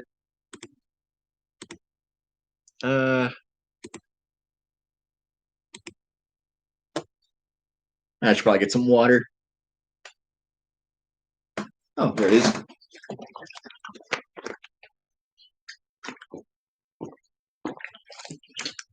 Yeah, I just save these containers, use them for water.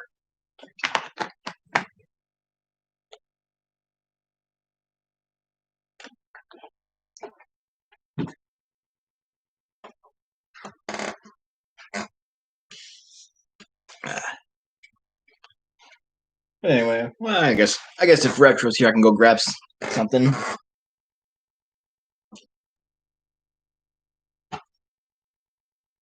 I did also find a WWF trivia game at Goodwill a while back, but I've never actually looked at it.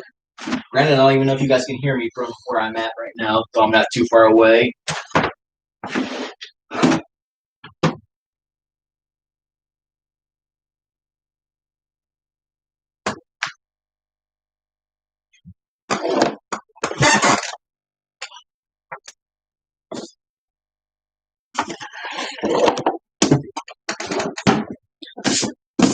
That does this up a little bit.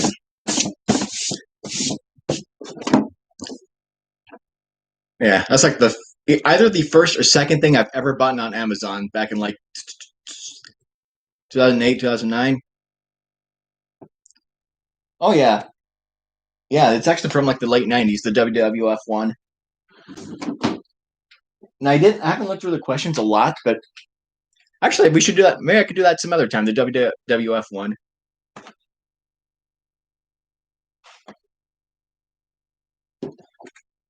But from what I've seen, they actually have like questions that don't even really have anything to do with actual wrestling. I think one of them was like, "What are the names of Billy Gunn's sons?" or something like that. I don't know if that ever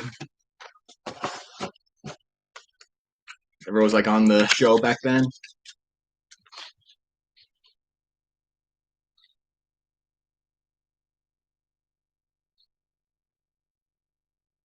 Oof.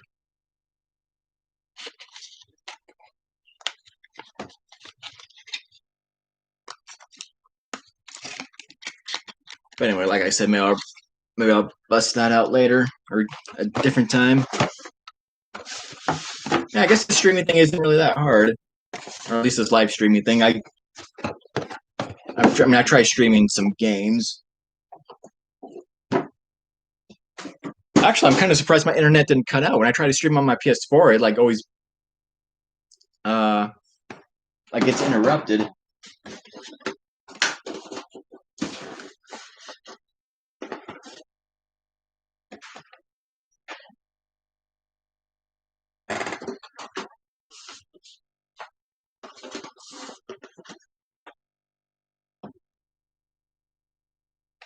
Yeah. Plus, I don't think I have that good internet here. But anyway, Nightmare or Friday?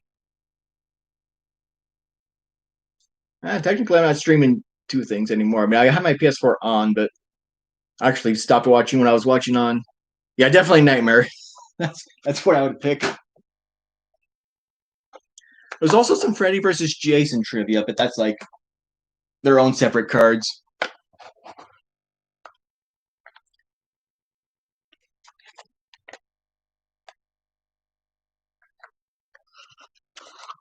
So basically, each one is its own movie series. You've also had these ones called Coroner's Report, where they show you a victim, and you have to like describe how they died, and like every word that's like in bold on the back, you get a point for that. But I mean, we probably won't be doing any of those.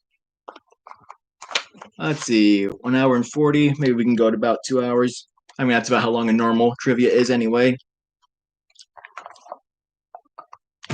I'm probably not going to keep score just because I'm going to be like, I'm more like a bed. Yeah, okay.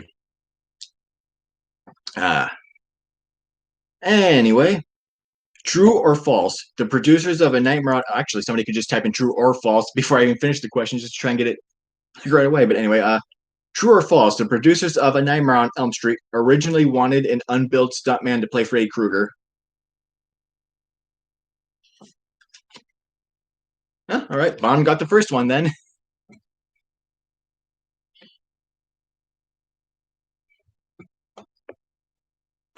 Yeah, that is true though. If it's ever a true or false question, somebody could just type in like Technically, you could type in both just right away before the question even ends.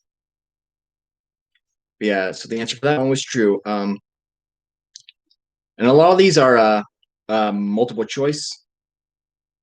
What inspired the A Nightmare on Elm Street film series? A. The writer's reoccurring nightmares. B. Ed Gein. C. LA Times articles about night terror deaths. Or D. Dracula.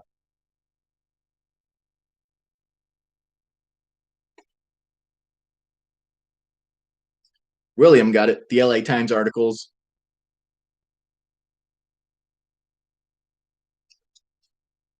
But yeah, I think Wes Craven he read this article about this kid from like Malaysia or something like that he wouldn't sleep because he said this guy kept coming after him in his dreams and he eventually like died just from like not sleeping.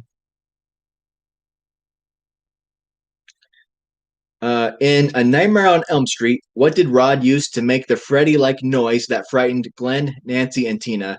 A. Freddy's glove. B. A pocket knife. C. Gardening shears. D. Car keys.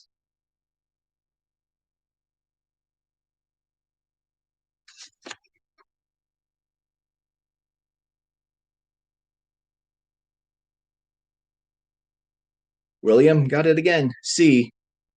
Gardening shears. Should I try these without giving the multiple choices, just to see if people can still get them like without them?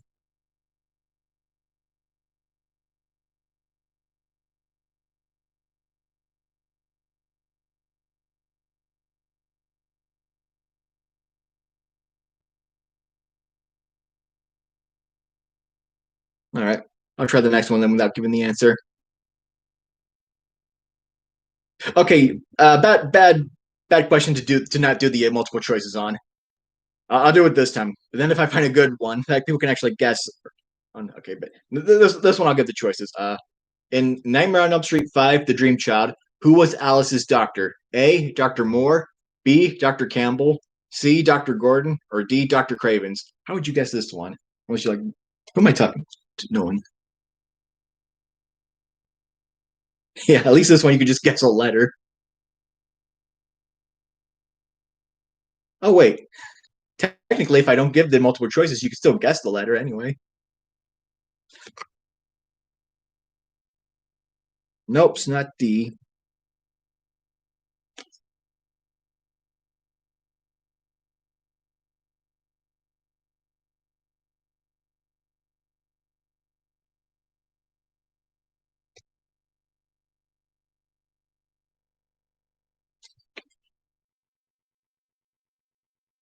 Wait, wrong side. Dr. Moore. And question number 5 is the coroner's report. That's the one where it's like, maybe I'll try one anyway. That's the one where I show you a victim and you guys gotta like describe how they were killed. I don't know if my camera's clear enough though that you would actually be able to see.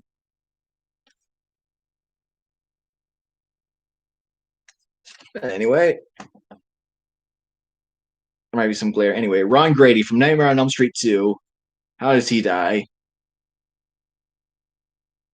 Oh, tried to move my arm so I could see the chat, but I just moved the card up off screen.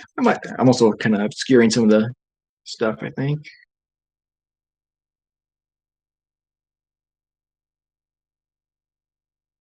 Yeah, my living room in this apartment doesn't have a light, so I don't know if that's like making the glare on this more.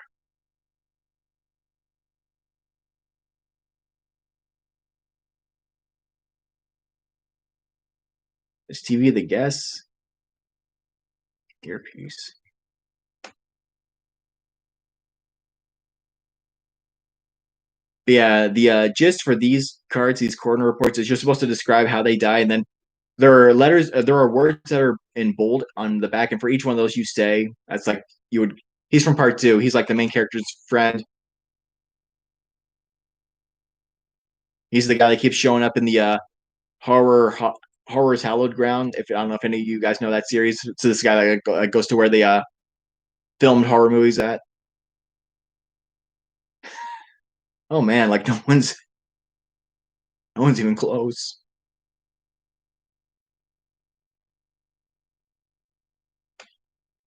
he actually has a very basic death. Remember, this is part two. This is the one where Freddy tries to possess the main character instead of killing them in their dreams. So yeah, stabbing. Stabbed is actually one of the bold words. So guess Jace gets this one. Let's see, Dece- de- descendant. I mean, I guess it's a word, a fancy word for a person that was killed. Descendant. I mean, it's not. I know it's not decadent or descendant. Descendant was apparently stabbed in the chest. That's another bold word. While attempting to open his bedroom door. That's another two bold words. To get to his screaming parents, and that's the last bold word. So basically, each of those bold words you would have said would have gotten you a point because the whole goal of this like Nightmare on Elm Street Friday trivia game is to try to get like 100 points. And like, oh, I've got the corner report cards on the how are you? Because on these regular questions, you can see 1, 2, 3, 4, 5. Like for each one of these, you would get that many points because you roll a die. And I think like number 6 on the die is the Freddy versus Jason questions. And that would actually explain why the number 4 question was actually the weird one with the doctor. But anyway, move on to the next card. Actually, I should probably put this coordinates report one in the back just in case I do more of these. Like I said, well, actually, you might not have been here then, but I said this was like the first or second thing I ever bought on Amazon, and this would have been back in like 2008 or 2009. So it's at least from then. And it does have Freddy versus Jason questions, so it's at least at the earliest 2003. Probably says somewhere on the instructions, maybe. It's looking like 2005.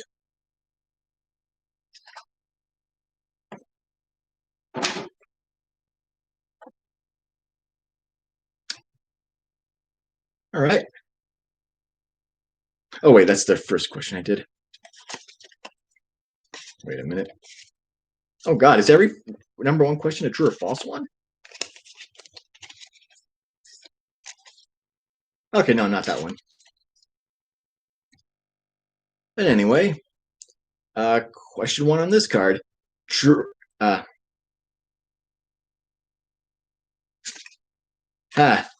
not false.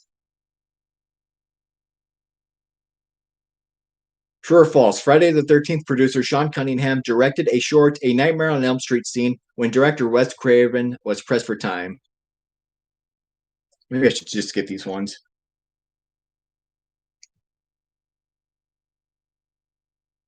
But yeah, true. Uh, in A Nightmare on Elm Street 4, The Dream Master, who studied karate. I mean, this is a major character in the movie, so technically somebody might be able to potentially get this. I actually wouldn't. I actually would have been able to. I do know. Part 4 is actually one of the ones I do watch most. But anyway, the multiple choices are A. Kincaid, B. John, C. Joey, or D. Rick.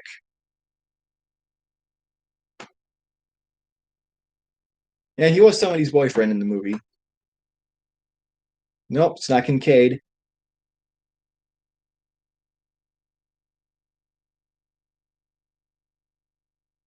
Yep, D.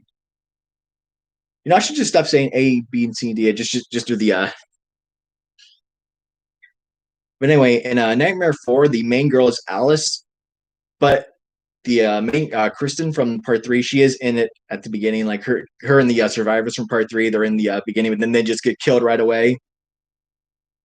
But yeah, Rick was Kristen's boyfriend.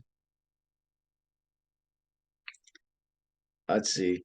In A Nightmare on Elm Street, when Nancy looked in the mirror and said, "I look 20 years old," how old was the actress who played her? 19, 20, 21, or 22?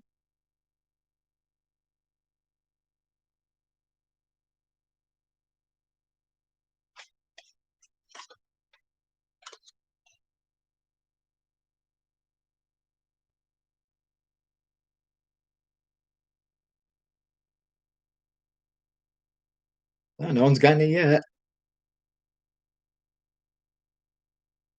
I don't even think 18 was a choice. Yeah, 20. She actually was 20 when they filmed that scene.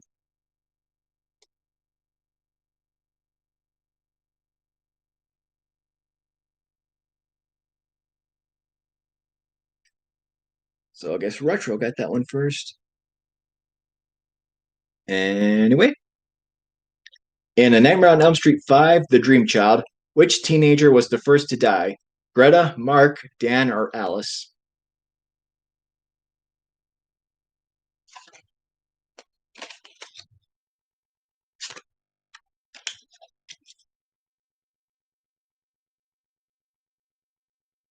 Nope, neither of them. Nope, nope. Greta was the second. Yep. Okay, I'm guessing you just misheard me say Don, but yeah, it's Dan, Alice's boyfriend, one of the survivors from Part 4. But much like in a lot of horror movies, when you appear in a sequel, you usually die right away. Even though Alice does survive this one too, so that's like she's like the only protagonist in these movies to actually survive more than one. Since Nancy dies in Part 3, and obviously New Nightmare is doesn't really count. Yes, the motorcycle death. Uh, oh, this card doesn't have a coroner's report, so I guess we have a legitimate question 5. Which company was nicknamed the house that Freddy built?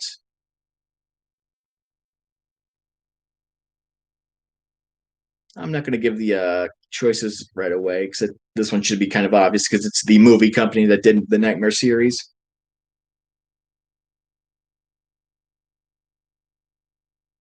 Yes, New Line Cinema. Didn't have to do it. The question was, what was the company nicknamed the house that Freddy built? But yeah, Jace already got it. New Line Cinema. Since basically Nightmare on Elm Street saved that company, like they would have went bankrupt, but it did so well. So its budget was like just 1 million, I think, and then made like what, or at least domestically, I think it made like 25 million. So that's a huge profit right there.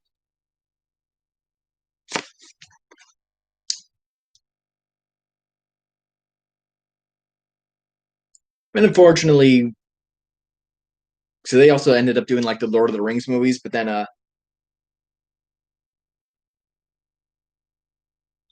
maybe. But yeah, they did the Lord of the Rings movie. But then they did the Golden Compass, and that like flopped so bad and like cost them so much money. And I think they almost went bankrupt. And then like Warner Brothers bought them out. I got two posters actually, right there. Heck yeah, the other one might be a little harder to see.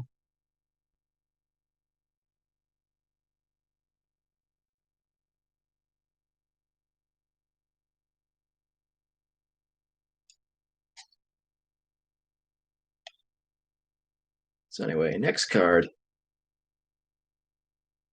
True or false? The Nightmare on Elm Street home video was banned in Finland. There, I finished it before anyone could guess.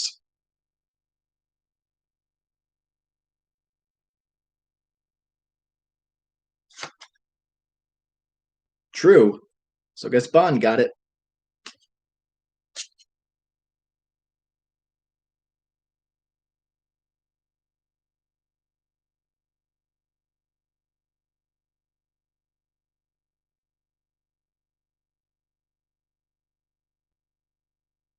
Yeah, in the true or false ones, you can just it's 50-50. Let's see, in A Nightmare on Elm Street, what did Nancy pull out of her dream while at the Sleep Institute?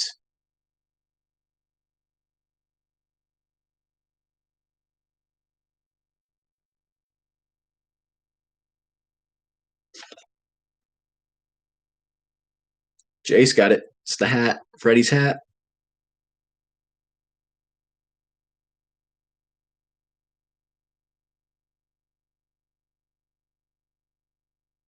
And these are like all the original Nightmare on Elm Street or Nightmare on Elm Street 5.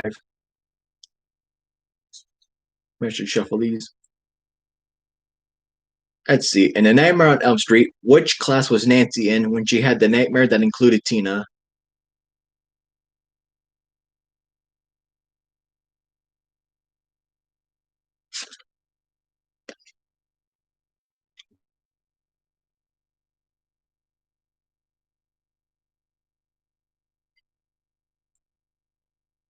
See, math, history, science, health, art. Nope. It's a language class. English. Yep.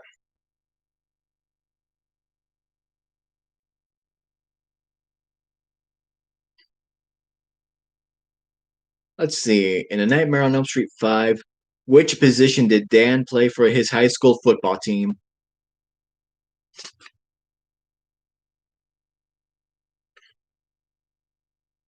Yep, quarterback. I assume that's what QB stands for. I'm not a football fan.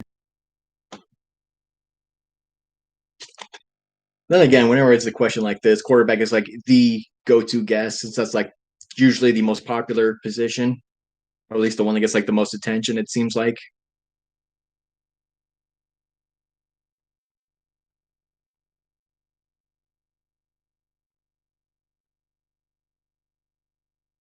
Hmm.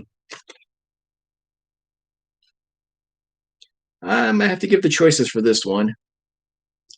Which special effects guru created Freddy Krueger's glove? A. Tom Savini, B. Rob Bottin, C. Lou Carlucci, or D. Wes Craven?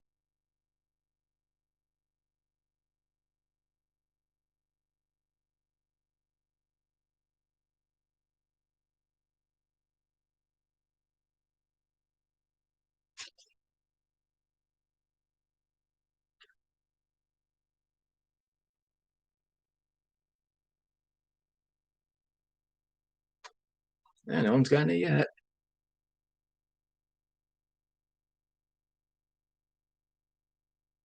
Yep. C. Lou Carlucci. So Bond got that one.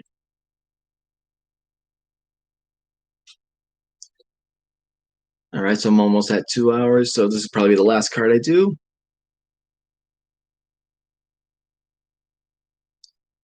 So question number one. True or false? The name Krueger was based on the character Krug from Wes Craven's film The Last House on the Left.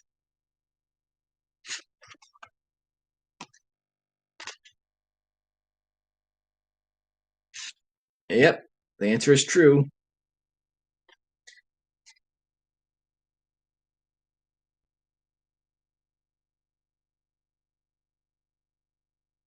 All right, next question. True or false? Before playing Freddy Krueger, Robert Englund played Willie the Good Alien on the television series V.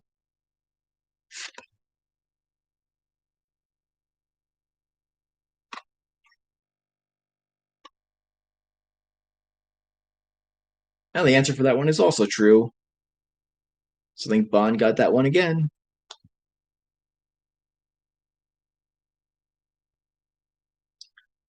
All right. In A Nightmare on Elm Street 5, The Dream Child, where were Amanda Kruger's remains hidden?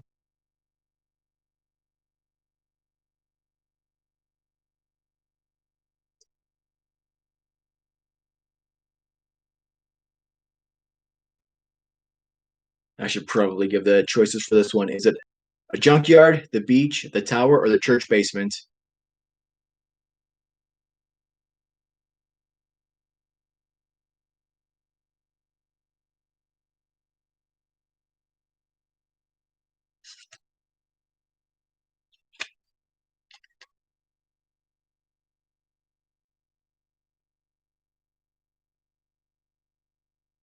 Nope, it's not the church basement. Right, the tower.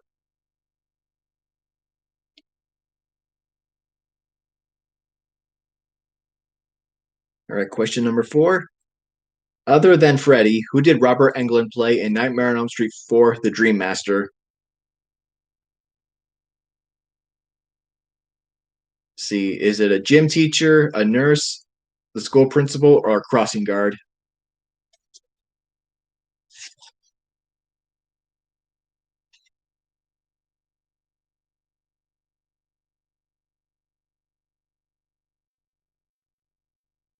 Nope.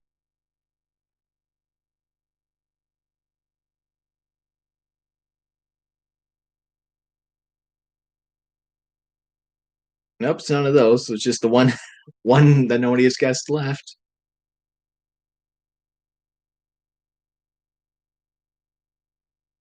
Correct. The nurse. All right.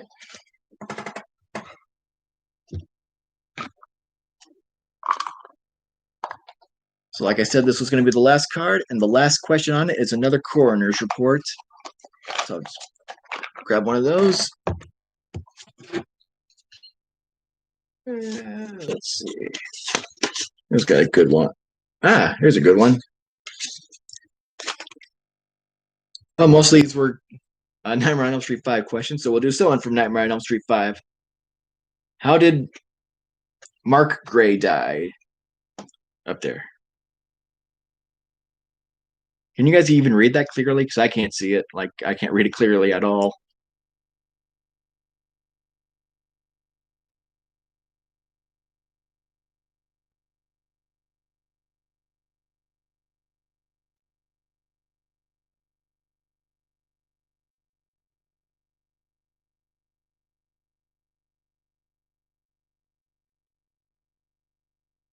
Let's see. I see earpiece, TV, drugs. Nope, none of those. Stab with needles. Nope. Nope, that would be gunned down. Nope.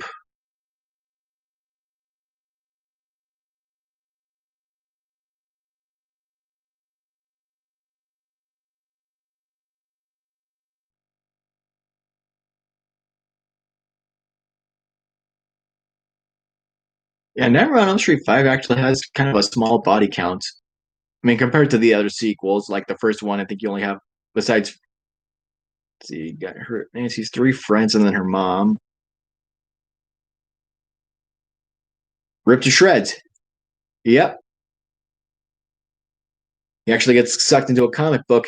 Then he tries to fight Freddy, but then Freddy becomes Super Freddy and basically turns him into paper and then shreds him up.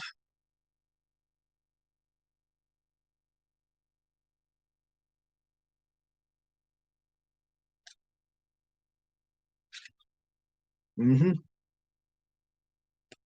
I think that's like the one death in that movie that didn't have to get edited. Because I know that one is like that. Because I know part 5 was actually like heavily cut.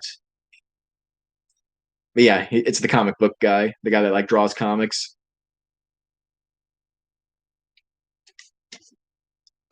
Hmm.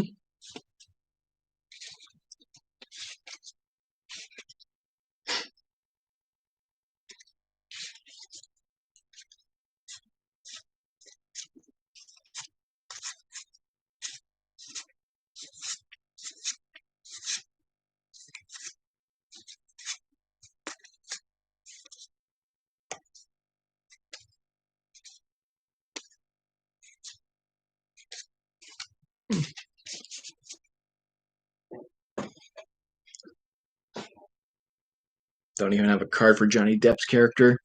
Neither of them, since he cameoed in Freddy's Dead.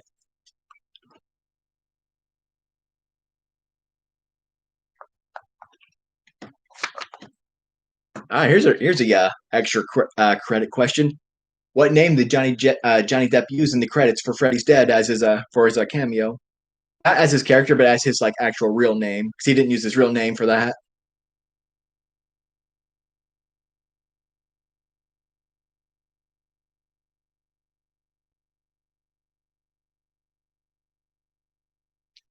Yeah, this would probably be kind of hard.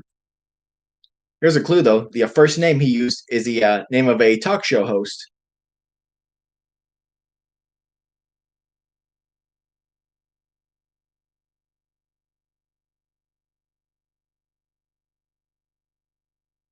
Not Phil.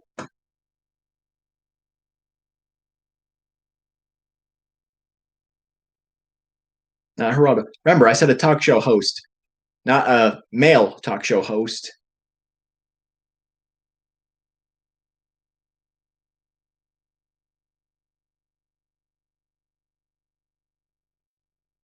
Yep, Oprah. Oprah Noodle Mantra. I believe that's what it was.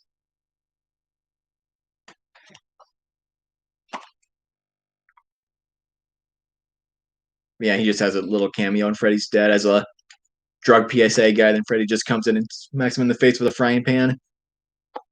You got a lot of cameos in that movie. Cause you had Tom Arnold and Roseanne. You got Alice Cooper as Freddy's like foster father. You got Iggy Pop doing the end credit song. And groundskeeper Willie.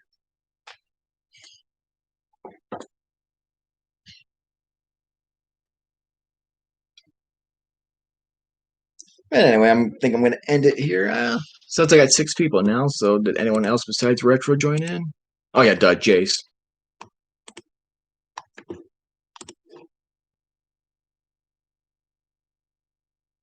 Oh, look at that. Purple Epic icons online in the Discord, but not here.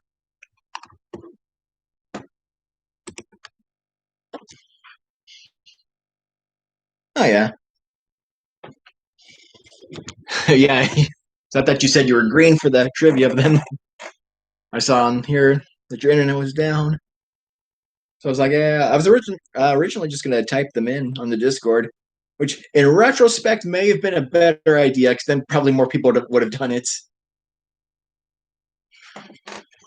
But nah, I figured. Hey, I mean, I guess it's good that I tried this now. Now that I know that I can actually do this, I guess it's not that hard. It's literally just streaming. I actually did consider that, but I didn't know if there'd be like a chat thing for me to see. Like if I did a video in there, I should maybe test that out sometime.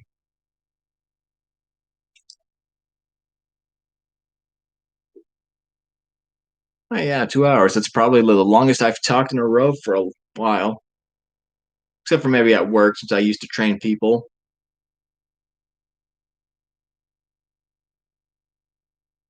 Yeah, the max. Like max no mic.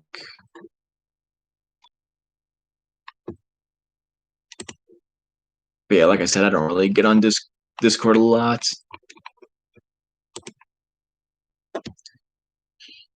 But yeah, maybe one of these other times we'll have to do the WWF trivia. I know you said you wanted to like show the first WrestleMania, so I can do it around that time. I'll just have to check back in and see when it happens. Mm-hmm. Anyway, so I guess thanks for everyone that did show up, and I'll try this again. I guess I'll see you next time. So I'm gonna end this now, and I guess end stream. Mm-hmm. Yeah, it's pretty easy to host this. Not too bad, but like I said, it's not as fancy as when it is regular. All right, so yeah, November 22nd, 30 years of Undertaker. Not sure if they're going to do anything special. I mean, when they did, I mean, they made a big deal about his 25 years, but then what happened? Him and Kane just squashed the Wyatt family. It was like no big deal at all. That would have been a nice time to pass the torch. But anyway, like I said, I'll see you guys next time. So goodbye and good night.